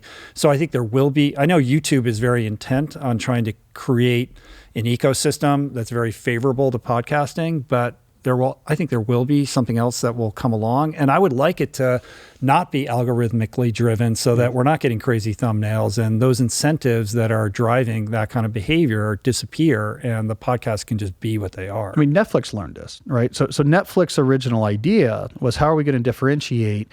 We're going to have the recommendation algorithm. Like, this was the big thing. With Netflix business model was, you're just going to have this stream of suggestions that you're going to love. And this is what's important. And they learned over time that, like, actually people have their own ways of doing curation, right? They say, show me the top 10. I'm interested. What are the top 10 movies playing on your thing right now? But I'm going to curate by hearing about things. People are going to tell me the same way we did with cable TV. How'd you hear about Mad Men? Well, someone told you, like, hey, A&E has this new show and it's really crazy. The streamers figured that out and they no longer push recommendation as the core of their business anymore. All they're pushing is content quality. The idea of, we want shows that people like and they tell other people about it, right? So this is why I think the algorithmic model that YouTube is embracing, it's not what people want. I think people want a more high friction, cybernetic distributed curation, meaning there's some technology, there's some human, there's back and forth. Someone's telling me about something. This group really likes this. We want an actual messier way of curating. This thing is really good. This one isn't. Someone told me about this. Now I want to watch it. See, I don't think curation, that's what Silicon Valley is getting wrong in the content space. Curation is not the problem people need solved, right? I think it's back end, it's infrastructure. How do you open up the ability to produce high-end content, media content to more and more people? So there's more diversity of content from good things to arise from. Like that's the actual role of Silicon Valley in it, but they want it to be curation because then you have a proprietary algorithm and you can get lock-in. But I don't think people want, curation's not the problem. I can figure out what movies are good or what television show I want to watch, what podcast. I'm going to learn about it from other people. I'm going to hear about it. I think a more human curation is a healthier way to deal with digital content. So what would that look like then? You think it will be a lot of siloed different applications that are smart TV aligned or whatever? Yes.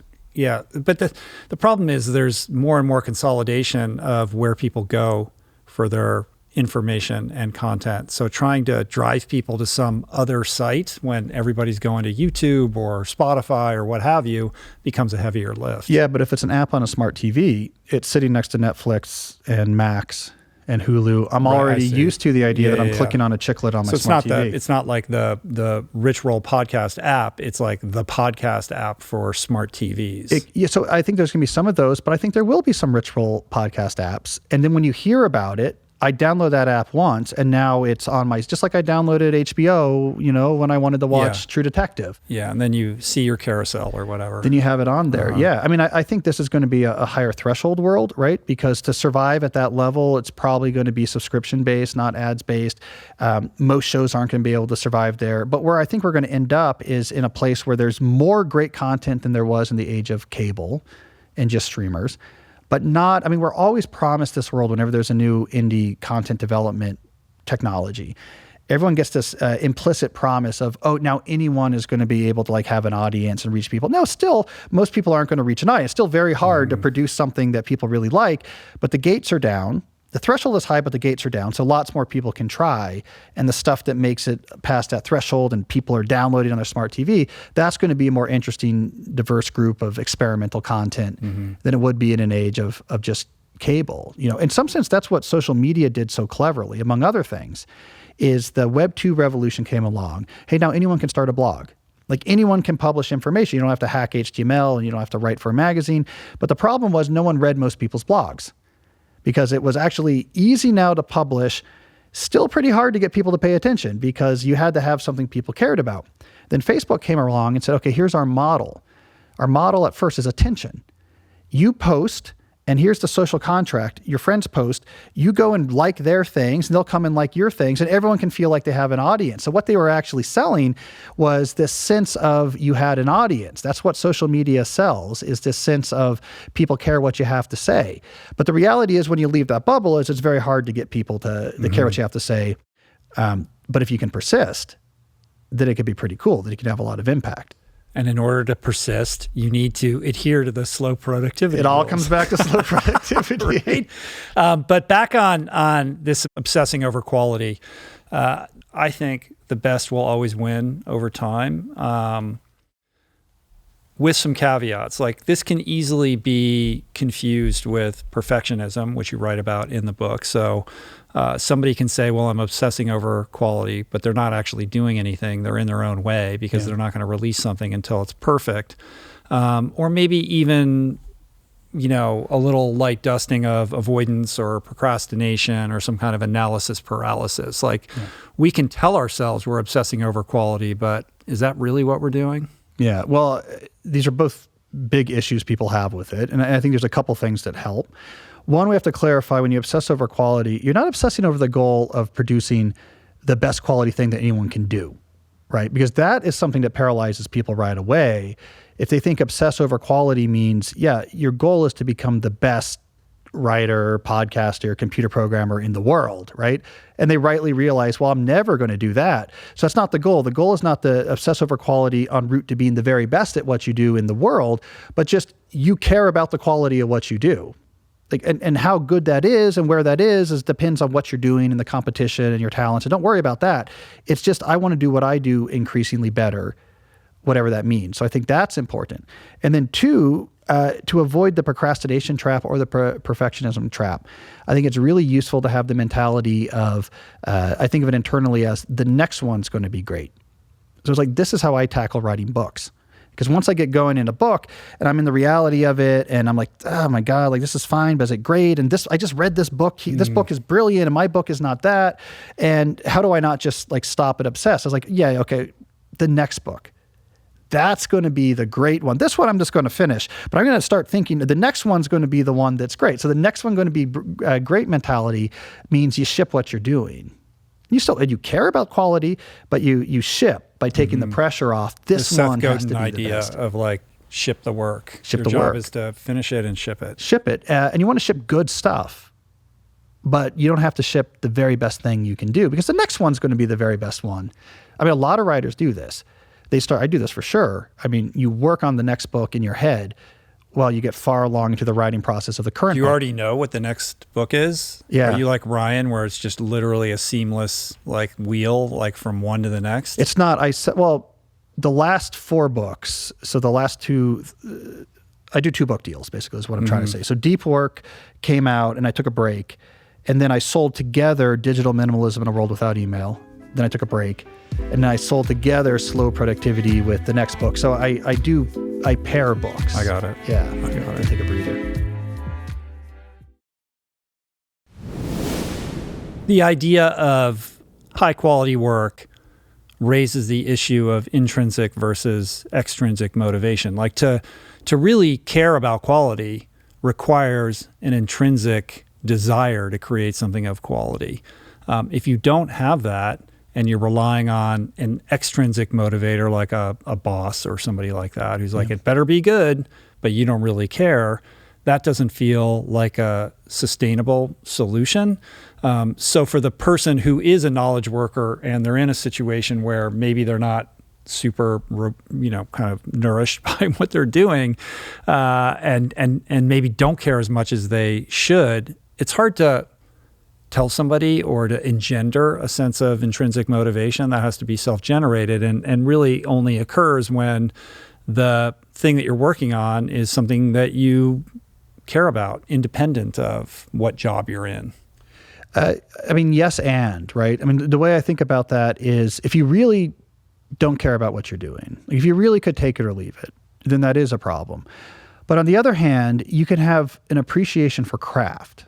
Like, I want to figure out the puzzle of how to do this thing really well, even if it's not some deep-seated passion I've always had. If you have that, you can start obsessing about quality. It doesn't have to be, this is the thing I was put on this earth to do in order to find yourself really caring about craft. Because what really matters is, and what humans are wired for, is an appreciation of craftsmanship. And we're wired for that. Like, I have this intention, I want to make manifest concretely in the world, and I want to do it well and be recognized for it. Like, those are the levers. In fact, in that book I wrote a long time ago, So Good They Can't Ignore You, I talked about some of the research surrounding where job satisfaction comes from. And my argument was, none of this research is saying that what we're finding is that the strongest predictor for job satisfaction is match of the job to a pre-existing interest. That's not what we see in the literature. What do we see? We see people get great satisfaction when they have a sense of mastery, when they have a sense of like what they're doing is respected, when they're able to connect to other people, that the connected people matters as well. But these things are agnostic to content to some degree. So, if I'm trying to sell e-cigarettes or something like that, and you're like, I really am not aligned with this. And so, you might have trouble with it. But if it's something that I could get better at, I'll get recognized for doing it better. It's hard, but there's a craft to master. That's pressing play on a program that is wired into the human psyche, So you can obsess over quality even if you're not curing cancer. Even if it's just reaffirming a value that, like, I do what I say I'm going to do, or if I say I'm going to show up at this time or deliver this, project to the person above me on time, under budget, or what have you, like, there's a sense of pride in that is uncoupled from what it actually is, if you don't care about that widget itself. And then there's 2 other advantages that happen directly related to slowness, right, is that, okay, as you get better at what you're doing, and even again, what you're doing is, I'm very good at, customer conversion on email CRM, like something really specific. It's not my passion, but I'm getting really, really good at this. It connects to slowness in two direct ways. One, the more you get obsessed about doing something well, the more busyness seems distasteful and superfluous. So like if you want to get away from busyness, the more you're focusing on doing something really well, the more you actually just grow a natural distaste for the busyness. I mean, you see this, like anytime you see a hacker or like a 10X performer, they're the ones that are not on email all the time. They're not on Slack all the time. It's because you lose your taste for that when you have something else to put your attention. And then two, and this is why it's a virtuous cycle, as you get better at something, you get more leverage. And that leverage you can use to take more of the junk off of your plate, to take more of the busyness off your plate. So getting better at something makes it easier for your life to get slower. And as it gets slower, you get all the other benefits of that. So it's like the glue that holds a lot of the other ideas together. That needs to be your foundational activity if you want to do fewer things at once. If you want to work at a natural pace, this is probably the most important thing you can do to support that, is choose something that matters and say, I'm going to start doing this really well. What's your feeling about apps, productivity apps, things that help you with your to-do list or help you track your projects, et cetera? Helping, not helping? My sense is that, there's this idea that technology will save us, that we're just around the corner from the next breakthrough that's going to free up time, make us more productive, provide us with more free time to indulge in slow productivity. This has never been the case. Like every new innovation that's supposedly intended to, accomplish that ends up doing the opposite, or there's all these unintended consequences as a result that complicate our lives rather than simplify them. Well, I think this has been the issue with Silicon Valley's engagement with productivity technology, is that we end up with the tail wagging the dog. So the story they tell is the tool comes first, because it's a sexy story that you can sell a lot of SaaS subscriptions on. Here's how you become more productive. You get the right tool, and that tool somehow will then allow you to be less burdened and more efficient and more organized. The tool comes first. The tool is going to deliver the benefit. This is the whole, right now, I wrote this New Yorker piece last fall about this whole revolution in these software as service, team productivity softwares. The reality is that has it backwards. Like what matters is you figure out how you want to work. What's important? What am I doing? What am I not doing? What are my systems? And then once you know what you're all about, you say, oh, how can I use various technology tools to help this? But it's deploying the tools on behalf of something you already figured out. So you're like, I use email, but I use email very specifically because I know what I'm focusing on, what I don't do. And I use email to send the artwork over to the whatever team, and that's useful. It's me deploying the tool, not just hoping if I start using this tool, productivity will somehow follow. I mean, the same thing happened with Slack. They somehow just said, you'll be more productive if your team has Slack. And so you just give Slack to everybody. And now everyone spends all day on Slack talking to each other and sending gifts back and forth. Yeah, on paper, it seems like great. Like, oh, we can solve this asynchronous, it's sort of semi-asynchronous by having everyone kind of share the information together. And this will like remove the need for email. Yeah. But it just becomes another thing that you need to check and be on top of all the time. Yeah, so I think almost every really effective organizational system you can come up with, and I spend a lot of time thinking about these and writing about these, almost all of them can be implemented with like some combination of shared documents and an email address and a calendar. Like we don't really need advanced technical tool. Technology is useful. Like I want to have email around when I'm designing a productivity system because this is how I want to deliver information to people. It's how I'm going to want to broadcast information. It's how I'm going to get, answers to questions that can be answered with one message. But I'm certainly not going to use it for back and forth conversation. And I probably want some sort of shared document or file system. So we have a way of asynchronously collecting information that's easy to view. So there's these basic technologies give us useful capabilities, but they don't teach us how to use them. It's like going into a group of builders and giving them all hammers. Like you invented the hammer. Like now you have hammers. Hammers are great. Have you ever tried to put a nail in wood without a hammer? It's really hard. And then you just give them the hammers. And now they're just running around just like hammering nails into things. Like, oh, actually the hammer is not so useful. We can't harness that utility until also we figure out like a plan for building a house. Like, oh, we want to put a board here and a board here and nail that together. Oh, now I have a real good use for the hammer. But the hammer itself does not encode how to build something. You also have to have a plan. So I think a lot of these technological productivity tools could be used as part of a intentional plan about how do we want to actually run our team or run our lives. But they're not going to give you that plan. And just adopting the tool or downloading the tool or subscribing to it, that's not going to give you productivity. It's the systems, the intention that's going to give it to you. Then you can go get the tool you need to implement it. The modern knowledge worker isn't really given an education in how to spend their time effectively. Most people are just dropped into their job. They're kind of told what the expectations of that job are. And then they're given, sort of discretion as to how to manage their own time and get things done.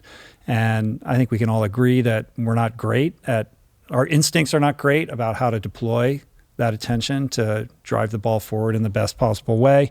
What do you think are the biggest or most common mistakes that most people make when they want to be more productive, but they're kind of making the wrong decisions about how to do that? Well, 90% of people just do almost nothing, right? I would say 90% of knowledge workers have an inbox and they sort of look in there frantically. Oh my God, what's overdue and what's driving it? And they have a calendar. So that's the one system people do use consistently is they will look at their calendar, and if they have a meeting, they'll actually go to it. So they have an inbox and a calendar, and they just rock and roll. Like, they're sending lots of emails, jumping back and forth between to the calendar meetings. They do basically nothing. So like our baseline here is pretty low. I saw a tweet the other day that was pretty funny. It was somebody, in jest saying, I got so bored at work today that I actually started working. What fun is that, right? Which kind of like says it all, right? I mean, can I push back on even the fundamental, there's an argument I've been making, is that the fundamental premise that all of this is left up to the individual was a mistake, right? When you say, okay, productivity is personal, like we know that phrase, it's very common, personal productivity. I mean, until 1959, it would be a nonsense phrase. Productivity is how good is our crop yield system working? Productivity is how can we measure the output of our production system? So what do you mean make it personal? This is like the thing organizations think about. What's the right way to do what we do? Well, you tell the Les Moonves CBS as an example, that story is an example of that. Yeah, he came in, right, and CBS was in third place. They hire Les Moonves. He shows up at the headquarters, Television City, and he says, "Why is the parking lot, half empty? At 3:00 on a Friday. I know how I'm going to solve the problem of us being in last place. You have to be at the office all day long. This is how we're going to, solve it. And that's the only lever you have to pull. Just be here longer, work longer hours."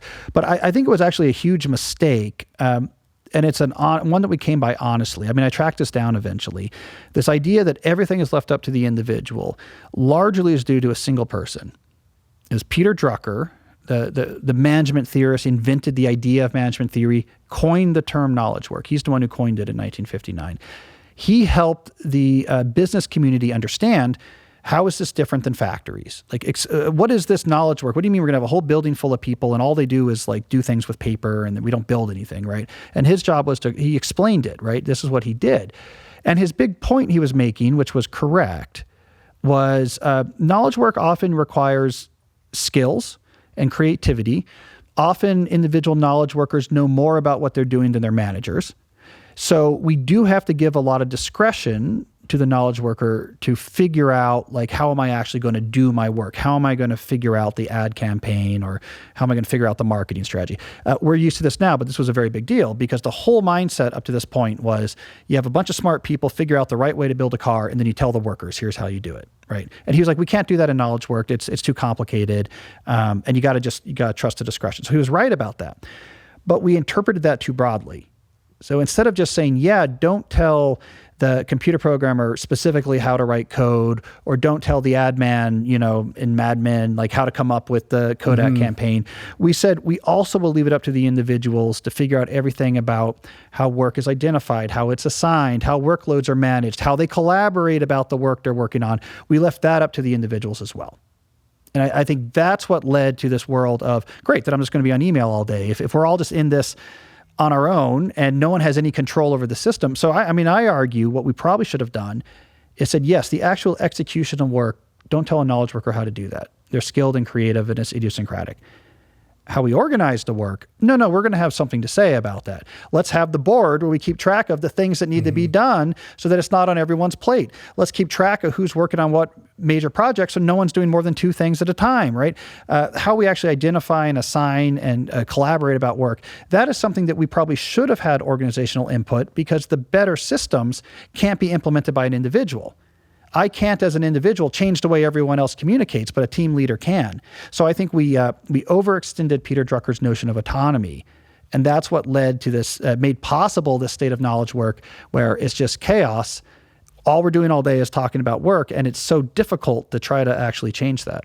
But what you just shared seems so self-evident, on some level obvious. It doesn't feel like it should be that heavy of a lift to implement that in the workplace. Why is the workplace so resistant to these ideas? Yeah, so I tried. So I wrote a whole book, A World Without Email, and I made exactly this point, right? I was like, this is, and I documented how we got here, why it was so painful. This is my code, and I'm going to put it into the mainframe, and then we're going to get a result. This is the computer programmer. You're right. I was and like, then realizing the world doesn't work this way, Cal. It didn't work this way. So I was like, what's going on? Like, and I was like, and this is not. And then people are trying to, because I'm an academic, so I'm around a lot of academic types, and they come from more of the left wing background. Be like, no, this is like a labor dynamic. It's just it's an exploitative relationship, and no, they don't want to make those changes because it's a power dynamic and they get more value. And I was like, no, that's not the case. This is a terrible way to work. So it's like hurting the bottom line.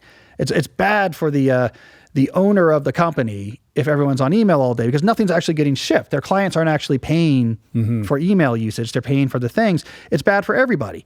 So yeah, why wouldn't we fix this? We're in a non-optimal Nash equilibrium. Like no one person can fix this on their own, but it's a really bad place that we've ended up. What I learned, so here's my new theory, is I went down this rabbit hole of this notion coined by the economic historian Alfred Chandler called managerial capitalism. And he really studied the rise of larger organizations in the 20th century that have, large groups of managers, which is different than it was in the 1900s or the early 20th century, where companies tend to be smaller. And here's the owner, and the owner's right there. And then there's the people who work for the owner, and they're relatively small scale. Then we got really large organizations. He argues this is a new type of capitalism, managerial capitalism. And the key thing about managerial capitalism is how those organizations run is not directly exposed to market signals. So with a small company, if I stop using email and we get more efficient, I can get an advantage over my competitors. And so I'm going to do better. You're going to go out of business. My way of doing it is going to spread, and these bad habits would go away. In managerial capitalism, the rules by which these large organizations function, what they're trying to optimize for is other things unrelated to market signals, meaning like actual productive output. And some of the things he identified that are optimized for is things like stability, reduction of risk for the managers themselves, right? There is no internally, you want the company to do well enough to stay alive in managerial capitalism, but you also want things to be stable. You want control. You don't want to take big risks. I mean, it's not even it's not like there's something insidious going on here. It's just a natural thing that happens when these organizations get larger. So we can have huge organizations running hugely ineffectively, reducing what they produce, and yet not have market signals clear out. This is just a stupid way to organize. I mean, that's the natural course of most companies that gain a certain level of scale and size. They become bloated, more bureaucratic, calcified, and stuck in antiquated ways that don't serve them until they finally sort of decay, right? But it's the rare company that can be like an Amazon or an Apple that can kind of transcend those forces that drive most Fortune 500 companies or like publicly traded, market companies in that direction. Yeah, no, I think that's true. And so what happens is most companies just don't change. It's too hard. And that was my simple explanation for why that book didn't change the world. It's really hard to come in and say, we're not all going to just be on email all day, because what do you have to, it's not that simple. Now you have to say, here's what we're going to do instead. And now you have to start breaking down all the different things that all the different teams do. And for each of these things, figuring out how are we going to do this work? How are we going to keep track about it? When are we going to talk about it? What's our system going to be for this type of work? And then you're not going to get it right the first time. So now you have to iterate on it. And you have to do this times 1,000 different processes. And everyone's upset about it because it feels bureaucratic. And it's such a hard lift. And there's not a super strong market signal that says, yeah, but if you get this right, you're going to put everyone else out of business. So we said, can we just give everyone an email address and, it works. Let's just rock and roll. Also, human beings are messy and they operate on emotions, mostly, which is a tough pill to swallow for a computer programmer, right? Like I sort of look at you in a similar way to that I look at Shane Parrish, for example, who's also a computer scientist, whose work, kind of crosses over yours a little bit in the Venn diagram, but is all about like better heuristics for making decisions. And it's this idea that you're going to have this idea. It's sort of like code, and you're going to apply this code, and then human beings are all going to adapt, and everything will be perfect and better, right? Yeah. But in truth, it's human beings they're mysterious. Like it's hard to understand why they do what they do. Like it reminds me of, do you see Michael Clayton? Yeah. When Sidney Pollack's, like George Clooney's character says to Sidney Pollack, like, well, why did somebody do that? And he's like, because human beings are fucking, like you can't understand why. Yeah. I can't remember the word, but it was like, because human beings are unfathomable or something like that, I don't know if that gives comfort to a coder. Well, here's why I think you might be right, is what is the one example of the type of company where they are willing to do these like very optimized ways of thinking what's the right way to assign work? It's software development companies. So there you go. Yeah. The nerds are doing it. Back to that. The nerds are doing it. And other people are like, you want me to do what with an index card? Nah, I'm just going to jump on Slack. To be an adherent of slow productivity, you do have to buck the system a little bit, and that's going to require an added layer of discipline, I suppose. So what's the message to the person who struggles with discipline or perceives himself as an undisciplined person? Well, you have to practice it. Yeah, I mean, I think about discipline more as something you eventually come to believe about yourself than like an intrinsic trait that you have or don't have. I think a lot of people think about it intrinsic. I'm not a disciplined person. That person's a disciplined person, right? Like I don't want to run ultra events. Rich did. Rich is a more disciplined person. But discipline is something that you come to believe about yourself through like practicing experience, So I talk about it like playing the guitar. You don't say, I picked up a guitar and I was terrible. I'm not a guitar person. You say, if I want to learn, it's going to be good for me to know how to play the guitar. Yeah, I'm going to have to practice and I'm going to get better at it. And it's going to take time. And then eventually people are going to say, you're good at the guitar. And discipline, I don't think is that much different. It takes practice. If you haven't had a lot of it in your life, you're not going to David Goggins it the next day, But a year from now, you can be way more disciplined if you start practicing with the small things. Like on my podcast, we often talk about the way we, our plan for this is break your life into the major buckets that matter, and then just have one small daily discipline you do in each of those things, like just barely above the threshold of trivial. Not too hard, but like above the threshold. So not work out an hour, that's too hard, but also not like touch my nose, but something. Like I do 25 push-ups, every morning before I get ready. Do that in each of the areas of your life. The details don't matter. What matters is it changes the story you tell about yourself. And so you do that for a few months. And you're like, you know what? I am able to do some things that are non-urgent or required, but because they connect to things I value. And I was able to actually stick with it and do it. And I mark it. And I have people actually mark it every day in their planner. Like I'm doing this every day. They have a symbol for each of them. And then you can raise the ante after a couple months. Well, let me add like one more serious thing into here. And you just build up. You build up the discipline. But I think you're right to point out that is a key initial factor.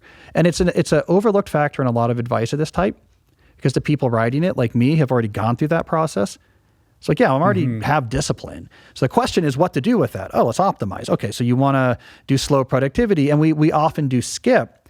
Some people, they haven't got to the stage yet where I'm ready to put in place these highly disciplined different ways of thinking about things. I first have to actually build up the discipline itself. Yeah, and that takes time. It's another kind of slow productivity thing because you're not going to feel, if you're motivated by securing some kind of reward, you're going to be left lacking because you have to do it until you develop that intrinsic kind of motivation around it in a sustainable way. Otherwise, you're gonna flame out. And it's just not something that you can compel somebody to have. They have to develop it for themselves. The good news is, though, it's itself very addictive.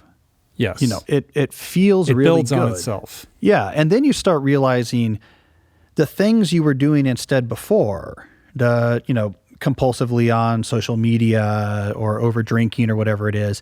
Oh, these were like a low fidelity simulation of what it actually feels like to start to get a consistent discipline on things that matter, and people kind of recognize you of that. Because now that's hitting those deeply wired evolutionary cues of discipline and leadership. This is critical for you to pass on your genes. We're really going to reward this. And it's why you see as people get disciplined about anything, I mean, I know this was your experience from your book, all these other things in their life that were perhaps harmful, you can start stripping some of these things away because you have this other thing that you're like, oh, I like this better. I like being in control of things and aiming towards things I care about, not just arbitrary discipline, but discipline on things that matter, my family, my work, my community, these type of things. It becomes addictive. Mm-hmm. And so that's the good thing. It's the flywheel there gets turning. It's hard to start that flywheel, but once that flywheel gets turning, the discipline flywheel, that thing will spin, which is the good news. Have you always been like this? Have you always been disciplined and have this level of clarity around what you're doing? Was this an evolution? Like, what kind of kid were you? I didn't have it as a kid. Yeah, it's an interesting point. I was not well organized or disciplined as a kid, right? I was telling my wife the other day, I don't know where I had this memory, but they give out like awards in our middle school. And the award I got was the homework and homeroom award, because that was me, like, oh my God. But doing it at the last minute. At the last minute, right? So I was I was smart and I was very ambitious, but I was not at all disciplined. And honestly, what turned that around for me was the first student loan statement when I went to college. And then I was like, oh, wow, this is expensive. And I'm gonna have to pay this all back. And that turned it around on me. And I said, okay, I want to get serious about this. Also, I did some college athletics, which I think really helped as well. You were a rower, right? I was a rower, until and I developed a heart condition, congenital, just out of nowhere. Like, you can't row anymore. And so I took that discipline and my fear of all the money I was going to owe. And I said, well, what else can I do with this? And the first thing I did with this, so I rowed my freshman year, had to stop into the year. Sophomore fall, I come back and I put this discipline into experimenting with the best ways to study. I said, well, why don't I be more organized and disciplined about how I study? Because I was like an okay student. But I was like, how do I take notes? How do I write papers? And I ran this series of experiments. What really works and what doesn't? And I found, okay, most students are terrible at studying. If you're at all intentional about how you manage your time, but also what techniques you do, you can do much better. So my grades jumped up to a 4.0, and I had a 4.0 all the way out until my senior spring. I had 1 A-. Wow. Like, if I had started this one quarter earlier, I probably would have been valedictorian. I was like top 20 out of the class of whatever. Well, what is the secret to studying better? Well, it was pretty obvious things. When I actually did the experiments, I figured out, like, active recall is everything. Passive recall is meaningless. You have to be replicating the knowledge you need to know out loud without looking at notes as if you were teaching a class. And if you can do that, you'll remember it forever. And if you can't, you don't know it. And it's a mental strain, but it's very time efficient, right? I got smart about how I took notes, like what really matters. I got all the friction out of my system. I began doing autopilot scheduling. Okay, if I know I have a problem set due every week on Thursday, when and where do I do this work? I don't want to think about it. I just need to know it's on my calendar. I have 3 sessions. Here's where I do them. I do them on the same times, the same days. I don't want to have to be thinking, oh, do I have something due tomorrow? These type of things completely turned everything around, right? I mean, I became a very, very good student. And then now the flywheel starts going. And so then I turned it over to writing. And so the other thing I decided is, like, what's my extracurricular going to be if I can't row? And I said, well, I was always a good writer, and I was always, I was a precocious reader and writer. And I was known more for that than mathematics or anything. So I said, I'm going to do writing.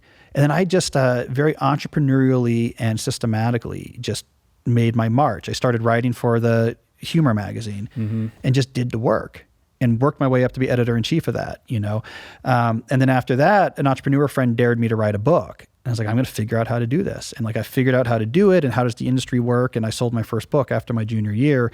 And so then this flywheel gets going. And so by the time I'm leaving college knowing I want to be a writer and a computer scientist, like, now I'm going full speed with this, right. Discipline. And you become the person, you're like, I'm the person who can study well, get good grades, execute on goals, write books. Yeah. You've proved that to yourself. Yeah. And so that becomes part of your identity. And then I really leaned into that. At grad school, it's very helpful that I was writing books, because I wanted to change the story about, like, grad school is the hardest thing. And it's all encompassing and it's going to crush us. So no, I'm writing books at the same time. How hard can it be? And like my thing was, my advisor Do a hates this. dissertation and the whole deal? I wrote it, yes. I wrote an unrelated book while I was writing my dissertation. Oh my God. Because you're a freak. But it's not. What I was realizing was, okay, so for writing the dissertation, if you're organized in your time, it's actually doable. Grad school's so easy. That's the problem. It's like it's, for it's people not, that don't know, you did grad school at MIT. I know, and but undergrad at Dartmouth. I mean, it's hard. Here's what's hard about it: the actual thing you're doing. So I was a theoretician, so I can't speak for grad students who have to work in labs. I know that's harder. I was a theoretician, so the actual work was very hard in the moment. You had to solve these proofs. And they had to be good enough to get accepted at these very competitive venues with 20% acceptance rates. And if you couldn't do that, they kick you out. So it was like this very high stakes thing, but there's only so much time you could spend doing that. That was the reality of it, is how long can I work on math proofs each day, right? And that's what happened in the dissertation is they clean all you should be doing is working on your dissertation. And I was like, okay, but how long can I work on a math dissertation per day? Like 3 hours?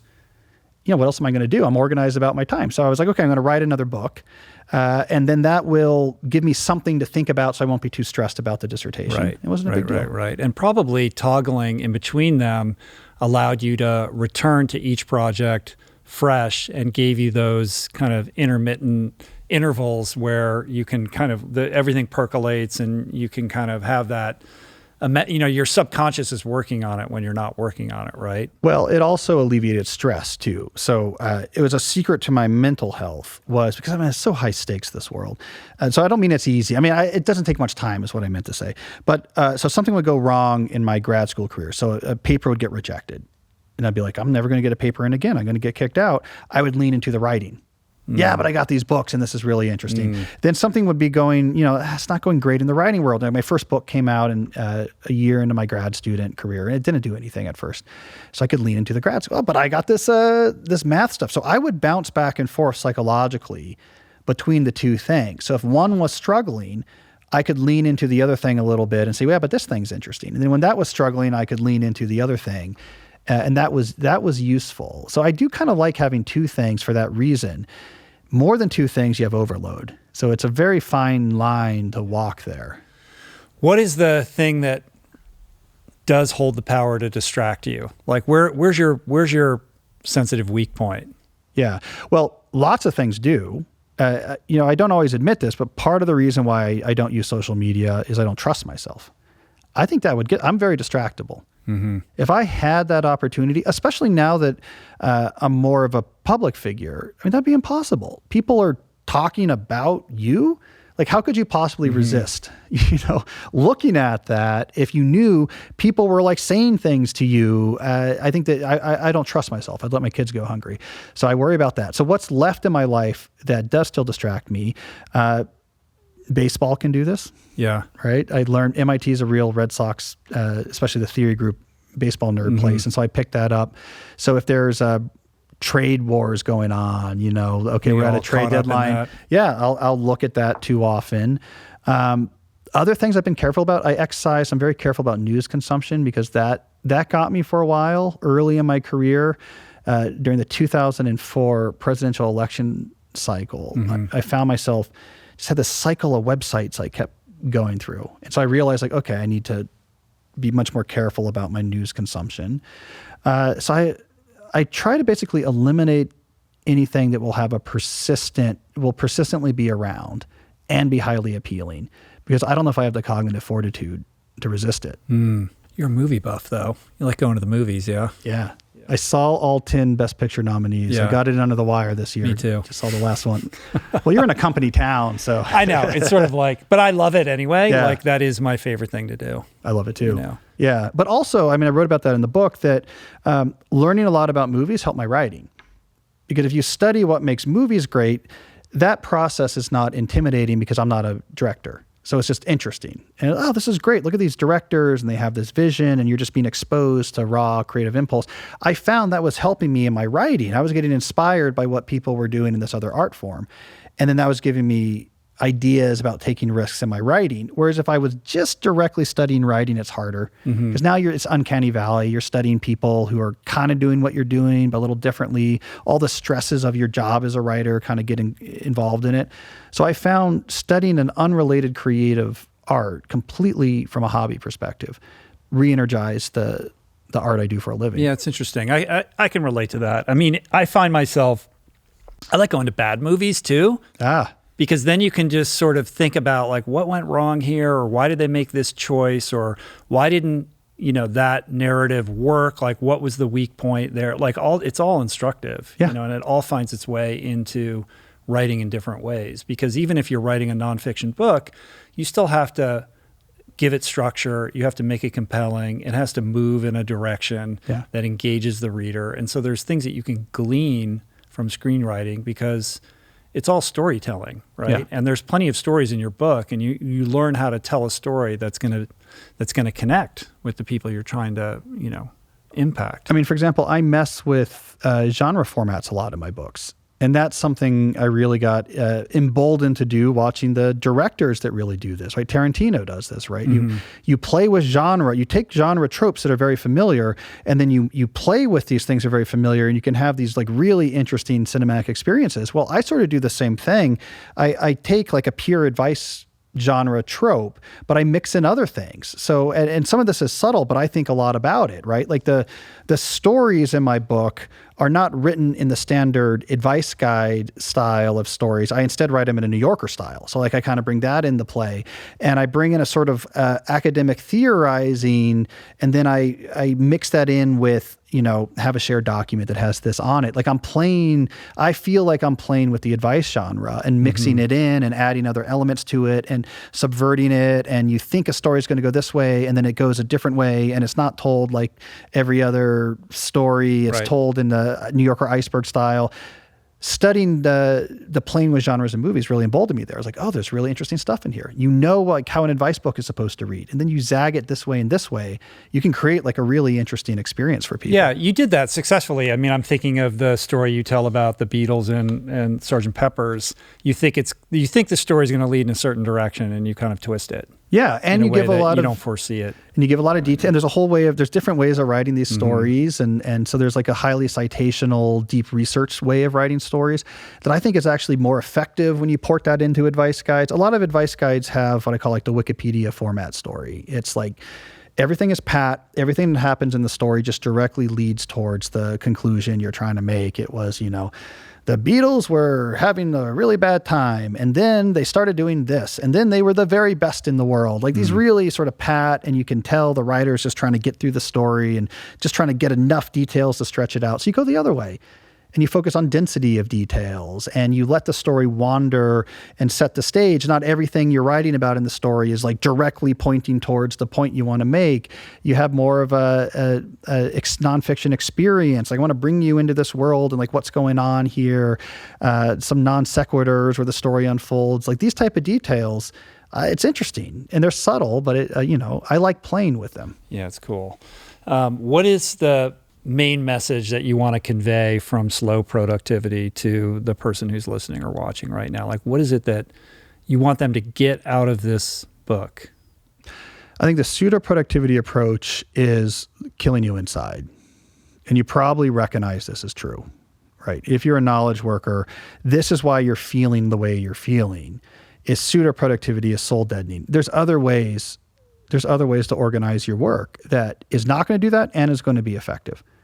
And so, I tell people at the end, slow productivity is an alternative to pseudo-productivity. There might be others as well. In fact, there probably are. The key thing, if we do anything, is just at least all admit we have to start talking about alternatives to pseudo-productivity. We have to name pseudo-productivity. We have to realize why this is not producing stuff and it's making people miserable. And then we have to declare clearly, this is what I do instead. And not everything that everyone declares is going to work for everyone else, and some might not even work at all. But we have to actually start having that conversation, because what happened in the pandemic is people got completely burnt out from pseudo-productivity, and it led to this anti-productivity backlash. But the whole thing, I think, was really confusing and mixed up, and it was unclear who was mad at what. And is it capitalism's fault, or is it Instagram hustle culture? And it was like this weird sort of everyone wants to be mad at something and nothing. It was just a mix of upsetness and sort of like justified exhaustion.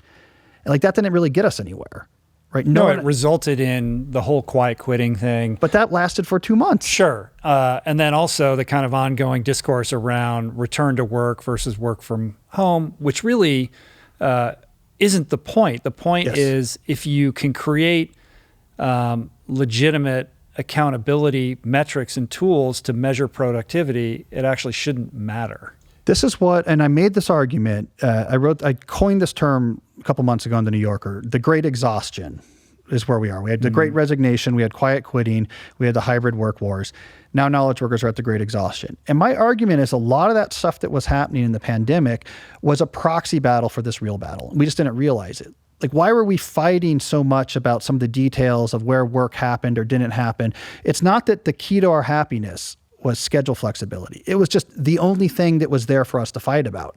But our real discontent was not the details of a hybrid schedule. The real discontent underneath it all was pseudo-productivity. And so quiet quitting, also we're burnt out. So quiet quitting, maybe I'll just stop doing work, and that didn't work out. The Great Resignation had a lot of knowledge workers just leave the workforce because they were exhausted from this stuff. But all of these things were circling without actually identifying the real issue, which is pseudo-productivity is not sustainable. So we looked for enemies and we looked for reform and resistance, but we weren't actually reforming or resisting the underlying thing that mattered, which is as long as visible activity is our proxy for useful effort, and we have computers and email and laptops and smartphones, we're going to be miserable.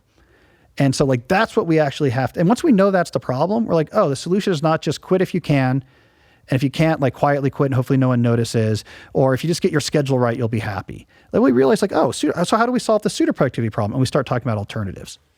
So the person who's listening to this, who is a knowledge worker and has a boss, how do they kickstart that? Do they go to their boss or whoever they report to and say, let's have a conversation about what productivity means and how to, kind of better configure this? No. How does one initiate that change within their own workplace? Yeah, I start doing without talking, right? So don't have this conversation right away. What things would I do right off the bat? Well, first I would find my thing I'm going to obsess over quality in, right? Because again, that's the glue in the engine for all of these other things. So I'm going to find in my work, this is the thing I'm going to start to master, right? And build up, start small, build your discipline, start going after that. That's going to make everything else easy. Two, then I would look at my workload. So then I would jump back to the first principle and say, how can I start preventing me from having too many things on my plate at the same time, and start going through these sort of nitty-gritty tactics like I talk about in the book. We went through a lot of these examples, but more transparency on your workload and quotas, and maybe you're using a simulated pull system, subtle things you're doing to try to start bringing that workload down, right? So you began to get the benefits of not having too much overhead tax. And then right away after that, I would be saying, how do I subtly put some variation to the intensity of my work without telling anyone I'm doing this yet? Let's just get started subtly. You know what? I don't schedule meetings on Mondays. I'm not going to tell anyone that. And when people ask, hey, when are you available? I'll give them lots of days. And they're not going to notice that hey, there doesn't usually happen to be any Mondays. So I'm going to do something like that. Mondays are going to be a little slower. And you know what? In December, I'm going to keep December slower. So I'm going to be careful in the fall about my projects to have stuff that ends before December or picks up in January. I'm not going to tell anyone about this, but I want that month to be quieter and not try to fill the space. So you begin doing small things in all three areas. That bootstraps the whole thing. Then once this thing gets rolling, you get more and more radical, you get more and more aggressive, you gain more control, you take bigger swings, you earn bigger swings, and then you can really ramp up the slowness to where you want it to be. But you can get started right away without anyone needing to know. In fact, don't tell people this is what you're doing. Yeah. I mean, after the fact, do say it came from this book, but don't tell them before you do it. Don't give them something to argue about, just do it. Right, and then the results speak for themselves. Yeah. And then that creates its own trajectory, new trajectory, momentum. And then you gain escape velocity from the pseudo-productivity star of exhaustion. And once you get that escape velocity, pretty soon people are like, what's going on with, Rich? Wow, he's really got it dialed in, I mean, this is great. He's not on the email all day, he's just working on this one thing, and people will begin to get pretty impressed. Once you can just escape that gravitational pull of pseudo-productivity, then you can go visit whatever planet you want to visit. How do you specifically escape the gravitational pull of email if you're reporting to somebody who has that expectation that you're just going to be going back and forth all the time? Is there a certain kind of language or reply where you can say, listen, I'm working on the thing over here. I'll get back to you at the end of the day, or, I'll report back to you on this day at this time when I have something to talk to you about. Yeah. How does that work? Yeah. Well, I mean, the obvious thing to do is just the fewer things you're working on at the same time, the fewer things you're talking about. So that's the obvious thing. That helps. Okay. With what's left, how do you prevent that conversation from taking things over? You have to put in place the alternative for collaboration. So like the issue with email and why we can't solve it with the type of tactics people suggest, like just wait to check your email. Why doesn't that work? Because if back and forth emailing is how collaboration is happening on a particular project, you can't wait till 3 p.m. to check your inbox. Because what happens is we have to reach a decision on something before the day is over. And if that's going to take 6 back and forth messages, I have to see your second message pretty early on so that I can get it back to you in time for you to get back to me. And so we actually have to hit this ball back and forth over this net pretty quickly. So I have to check my inbox a lot. So what you have to do is not just resolve, I'm going to check email less often, or tell someone, I'm going to check email less often. You have to have an alternative way for that back and forth to happen. It's all about alternatives. So like one really easy thing you can do is have office hours every day and have a simple rule that email is great if you want to send me something. Email is great if you want to send me a question that I can answer with one message. For anything that requires more back and forth, grab me at whatever office hours is coming up next that's convenient, or I'll jump into yours. We'll do it in real time during this fixed time. And office hours being sort of figurative and literal in the sense that you're kind of open for that type of communication during that time period. Yeah, 4 to 5, Zoom is on, my phone's on, my office door's open. So like, just grab me. Some people do this twice a day. Like a half-hour block midday, an hour at the end. It's like, anything we have to talk about, you don't have to schedule it. You don't have to just jump in my office or just call me. 2 minutes, we'll knock it out, right? It seems people are like, well, that's overhead though. Like, why put that time? Isn't it so easy to answer an email? The issue is not answering one email. It's the 6 emails going back and forth, each of which required 10 checks of your inbox while you waited for it.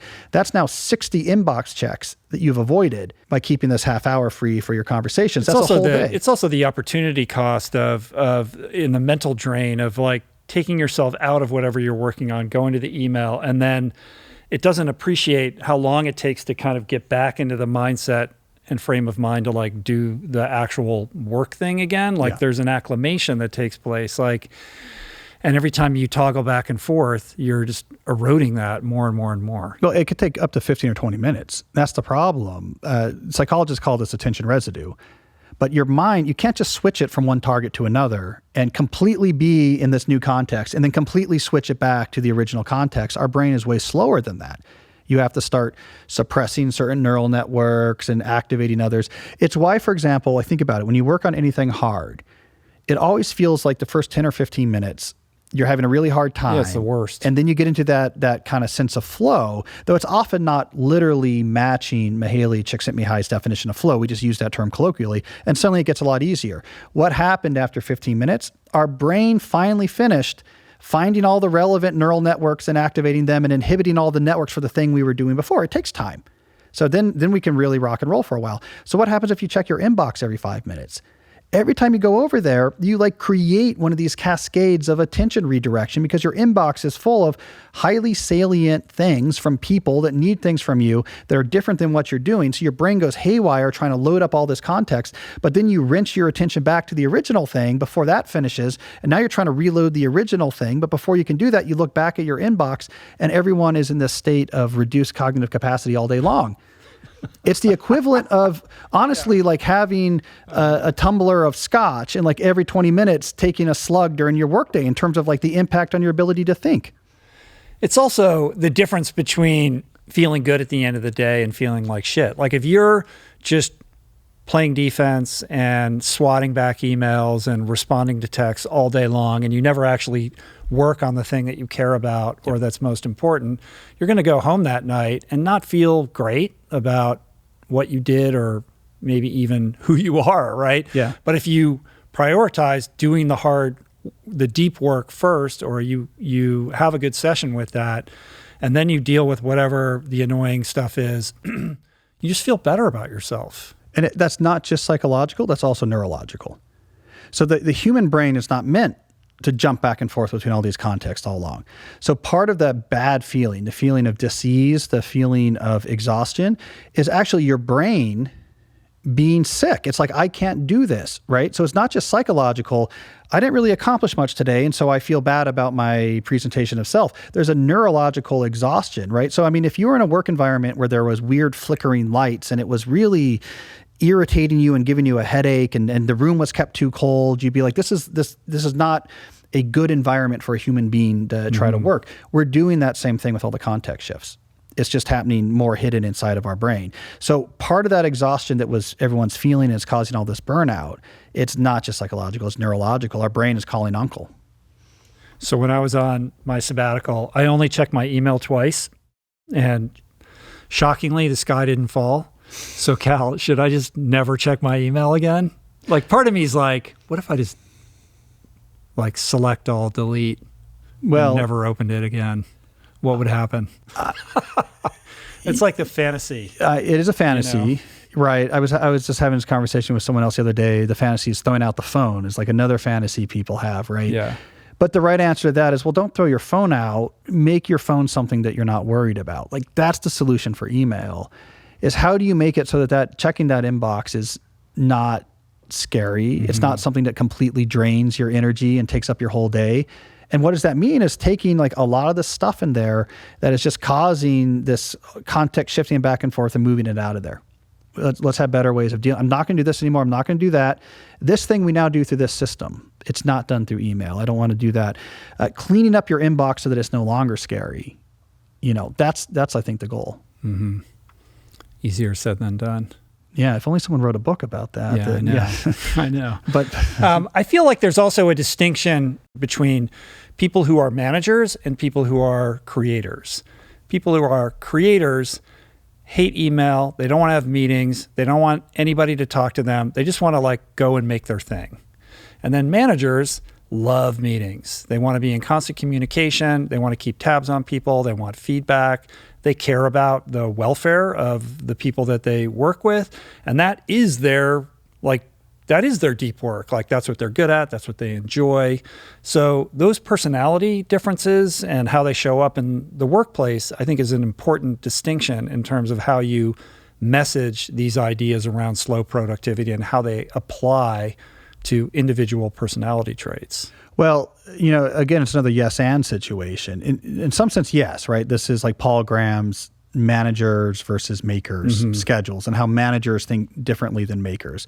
I do think that's true. I think people in different positions think about what's important to them differently. So like how slow productivity applies would be different. That being said, I think we push that too far sometimes. Right? Like there's interesting research I uncovered that was looking at managers and email. And like what they found is the more email a manager was sending, the less time they spent on what were called managerial activities, managerial leadership activities. So the stuff that also really matters, like figuring out what do we need? Who really needs something they don't have? How are we falling short of our goals? How do I better support the vision-based things that helps a team excel? The more email they have, the less time they're doing that, and the more time they spend on what the researchers call productivity activity, which was just replying to emails. So there's this notion that you could be a better manager if you weren't on email all the time. So then I went down this rabbit hole. This wasn't in this book, but the last book. And one of the examples I found, it actually reminded me of you. I mean, this is your dad, right? It was George Marshall. Right. So your dad wrote this great biography of General George Marshall, who ran the U.S. military during World War II. It's like no one has a harder job than he had, right? The whole military, and I like to say, like, spoiler alert, but like it went okay. Like we won, right? So he did a good job of it, right? He didn't work past 5. He didn't work past 5. I mean, he did sometimes, but he tried not to work past 5 because he had a heart condition. His doctor said, like, hey, you might die. So you have to figure out, you know, how to do this. And so he completely revamped the way that the War Department actually functioned. He said, okay, let me think this through. If I just have to be responding to everybody about everything all day long, it's going to take all this time. I'm never going to get this all done. So he radically restructured the War Department. So the number of people that could report to him directly was smaller. This required an act of Congress, which was hard because a lot of those people that he was going to move out were congressionally appointed. And then he said, we're going to rethink how all of our communication happens. So if you're going to come into my office for a meeting, you better be sent me a brief ahead of time and know exactly what it is you need me to help you with here. Like, what is exactly the problem that you can't figure out on your own, and like we can productively solve right here. And that drastically reduced the amount of time he was spending just in long conversations. It left him more time to do strategic thinking as well. Won the war, right? Your dad would probably agree that like George Marshall more than anyone else probably won the war. So even with managers, like we have this idea that like what managers need to be doing is talking to people all the time and being responsive, but maybe not. Like they too suffer from the stuff that really makes a difference. Just like everyone else, when they're constantly context shifting, they're feeling exhausted, all they're doing is talking all the time. We got to wrap this up, but I want to end it with a question around how to effectively make a change. So somebody's going to read your book, they're going to be inspired, they're going to be reflecting upon the extent to which they are not productive and how they waste their time and are determined to make this change. Maybe they lack a little discipline, but discipline isn't an entire stranger. What is the first thing that somebody can do to make this shift, to rearrange their relationship with their work, their productivity, and the things that they care most about executing on? I mean, they could just answer the question, what do I actually think it means, or what do I want it to mean to be productive in this job? It's like, put down on paper somewhere your alternative to pseudo-productivity. So if it's not going to be, I'm very active and I leave a real clear digital trail of my activity, what is it going to be? And you get specific. Like, well, this is what it's going to be, is I am going to own this thing and it's going to transform our company because I'm going to completely change the way we do whatever, CRM management of our customers. My code, I'm going to be the very best platform developer that like on the team. You get a clear, and this is what productivity means to me. And like doing this is what I'm going to do. This is what my value is going to be. Great. Now that I recognize that, let me start rebuilding my work life around that. So I'm not coming from a place of just trying to prune away stuff I don't like, but I'm coming at it from a place of trying to support something that I think is important. And that's going to be a much more sustainable foundation. I mean, it can't be just, I'm too busy. I'm kind of mad at everyone else that I'm busy. And so I want to just start saying no and cutting things back because I'm lashing out against a state of busyness. It has to be instead, for this to last, this is what I want productive to be, and this is super sustainable. Why am I making these changes? Because I'm trying to get closer to that. So like get your definition that is your alternative to the status quo. Get that thing etched in stone, right? And then you know what you're trying to pursue. Yeah, that's great advice. Knowing that I have a book to write this year, that I'm still doing the podcast, running this operation. Any advice for me personally? Knowing a little bit about how my life functions. I'm going to say time bounds, right? So it's going to be, and this could be somewhat drastic. Like, okay, I don't know when you write best, but it might be like I write every morning and I do that till 10:30. All right, let's make everything else. How do we make everything else work if that's going to be the case? Okay, we're going to have to rearrange some of the podcast production. There might be some things we don't do anymore, but this is the new time bound, and then work backwards from it. I do a lot of that. Like, this is just what's going to happen. It was like me saying about my podcast, this has to exist in a half day a week. And then that led to lots of innovations. That led to lots of small tweaks and big tweaks and even big things on like the pace to how I grew the show or what I did or didn't do. So maybe if you're trying to write a book, that's the thing to do, because you have some autonomy here. No, I have plenty of autonomy and lots of flexibility, but a lot of improvement in how diligent I am about how I kind of deploy my time and attention. Well, we can just tell the rest of your team. Not to let you in here until you're done with your Rich, where are your pages? No, we're in a good place with the whole thing. It's more about now it's on me to kind of execute on that. Yeah. But it's interesting. Like I do, to your point, like I set up kind of rules and guideposts. Like, okay, we're only going to record podcasts on these days, but then I'll get an email, well, this person that I've been trying to get on forever, but they're only available on this day that doesn't happen to be on this other day. Yeah. And then you're like, well, do I say no? Because I might not get another chance to have this person on. Yeah. And then I break my rule. Yeah. But what if your rule? And then then it becomes easier to break it again, et cetera. And then everything kind of bleeds into each other. And then the whole thing is up in flames. Well, okay, but then you could have a rule. I love brainstorming about this though, but I'm thinking like, okay, but the rule is we record 2 podcasts a week. That day floats because it depends on guest availability. That's fine. So what matters is there's podcast days and non-podcast days. And there's a clear way I think about a podcast day versus a non-podcast day. And that could drift, but I have like really stark rules about the non-podcast day that like I'm pretty unreachable. And then the podcast days, maybe we do everything on those days. And that like, this is the way I deal with teaching days, for example. Teaching days are also the days I do all the Georgetown stuff, like students, grading, talking to my TAs, and like teaching days are a very clear thing.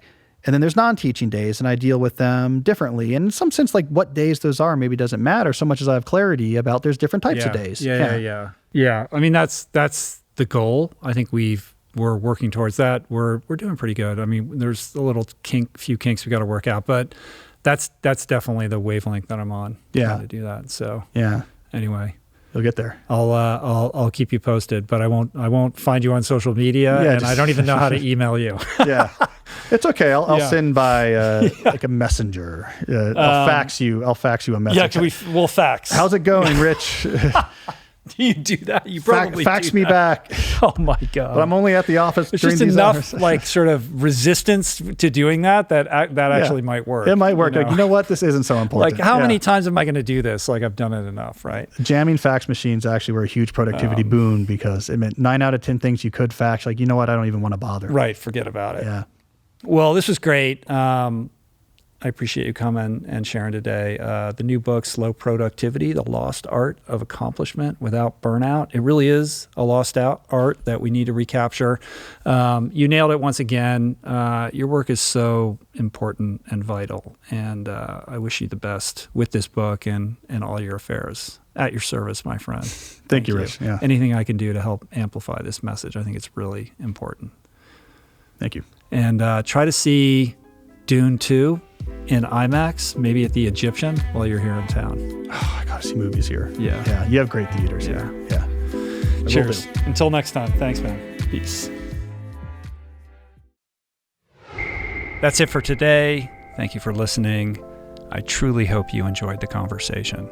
To learn more about today's guest, including links and resources related to everything discussed today, visit the episode page at richroll.com, where you can find the entire podcast archive, as well as podcast merch, my books, Finding Ultra, Voicing Change in the Plant Power Way, as well as the Plant Power Meal Planner at meals.richroll.com.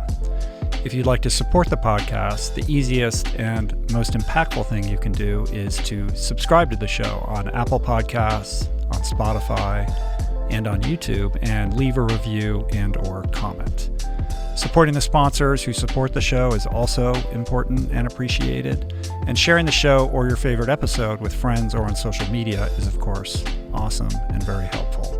And finally, for podcast updates, special offers on books, the meal planner, and other subjects, please subscribe to our newsletter, which you can find on the footer of any page at richroll.com. Today's show was produced and engineered by Jason Camiolo, with additional audio engineering by Cale Curtis. The video edition of the podcast was created by Blake Curtis, with assistance by our creative director, Dan Drake. Portraits by Davey Greenberg, graphic and social media assets courtesy of Daniel Solis. Thank you, Georgia Whaley, for copywriting and website management. And of course, our theme music was created by Tyler Pyatt, Trapper Pyatt, and Harry Mathis. Appreciate the love the support. See you back here soon. Peace. Plants. Namaste.